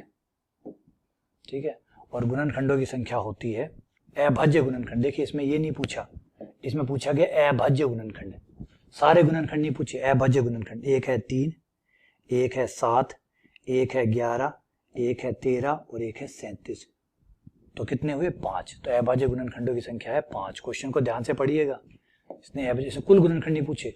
अगर कुल पूछे होते कुल गुणनखंड कितने हैं, तो फिर हमारा वो वाला फॉर्मूला लग जाता alpha 1 plus 1, alpha 1 plus 1, alpha 2 plus 1, alpha 3 plus 1। तो फिर वो लग जाता, उसके हिसाब से हमारा आंसर आता अल्फा 1 प्लस 1, ये हो गया 3 और 1 4, अल्फा 2 प्लस 1 ये हो जाता 2, अल्फा 3 प्लस 1 ये 2, अल्फा 4 प्लस 1 2, अल्फा 5 प्लस 1। जहां तक है दम, जहां तक है सांसें, चलते जाएं। तो 2 दूनी 4 दूनी 8 दूनी 16, 16 चौके 64, 64 गुणनखंड होते हैं इसके। टोटल गुणनखंड 64 होते, और 64 में से अभाज्य कितने हैं? 1 2 3 4 5, 5 अभाज्य। 64 में से 5 गए, 59 बच गए। 59 में से एक क्या होता? 1 होता, तो वो निकल जाता 58। अगर ये पूछा कि भाज्य गुणनखंड कितने हैं, तो 58 गुणनखंड, 58 गुणनखंड इसके अभाज्य होते, 5 इसके 58 गुणनखंड इसके भाज्य होते, 5 इसके अभाज्य हैं, एक जो है जो ना भाज्य है ना अभाज्य है। टोटल मिला के 64 होते। क्लियर है क्या कोई सवाल? ठीक है, हो गए, कंप्लीट हो गए भाई, धन्यवाद। इसके साथ ही हमारा पूरा सेशन कंप्लीट हुआ। उम्मीद करता हूं कि सारी चीजें जो इस लेक्चर में हमने पहले तय की थी वो सारी चीजें मैंने करवा दी, with question, with practice question. अच्छे से उम्मीद कर रहा हूँ कि हो गया। थोड़ी सी प्रैक्टिस आप अपनी किताबों से कर लीजिएगा, है ना। इसका ये सारा एक थोड़ा सा और थ्योरी कंप्लीट हो जाती है तो एक साथ सारी थ्योरी का जो है एक क्लास लगाएंगे जिसमें हम क्वेश्चनों को आमने सामने बैठ के सॉल्व करेंगे। ठीक है, चलिए, बहुत बहुत धन्यवाद, शुक्रिया।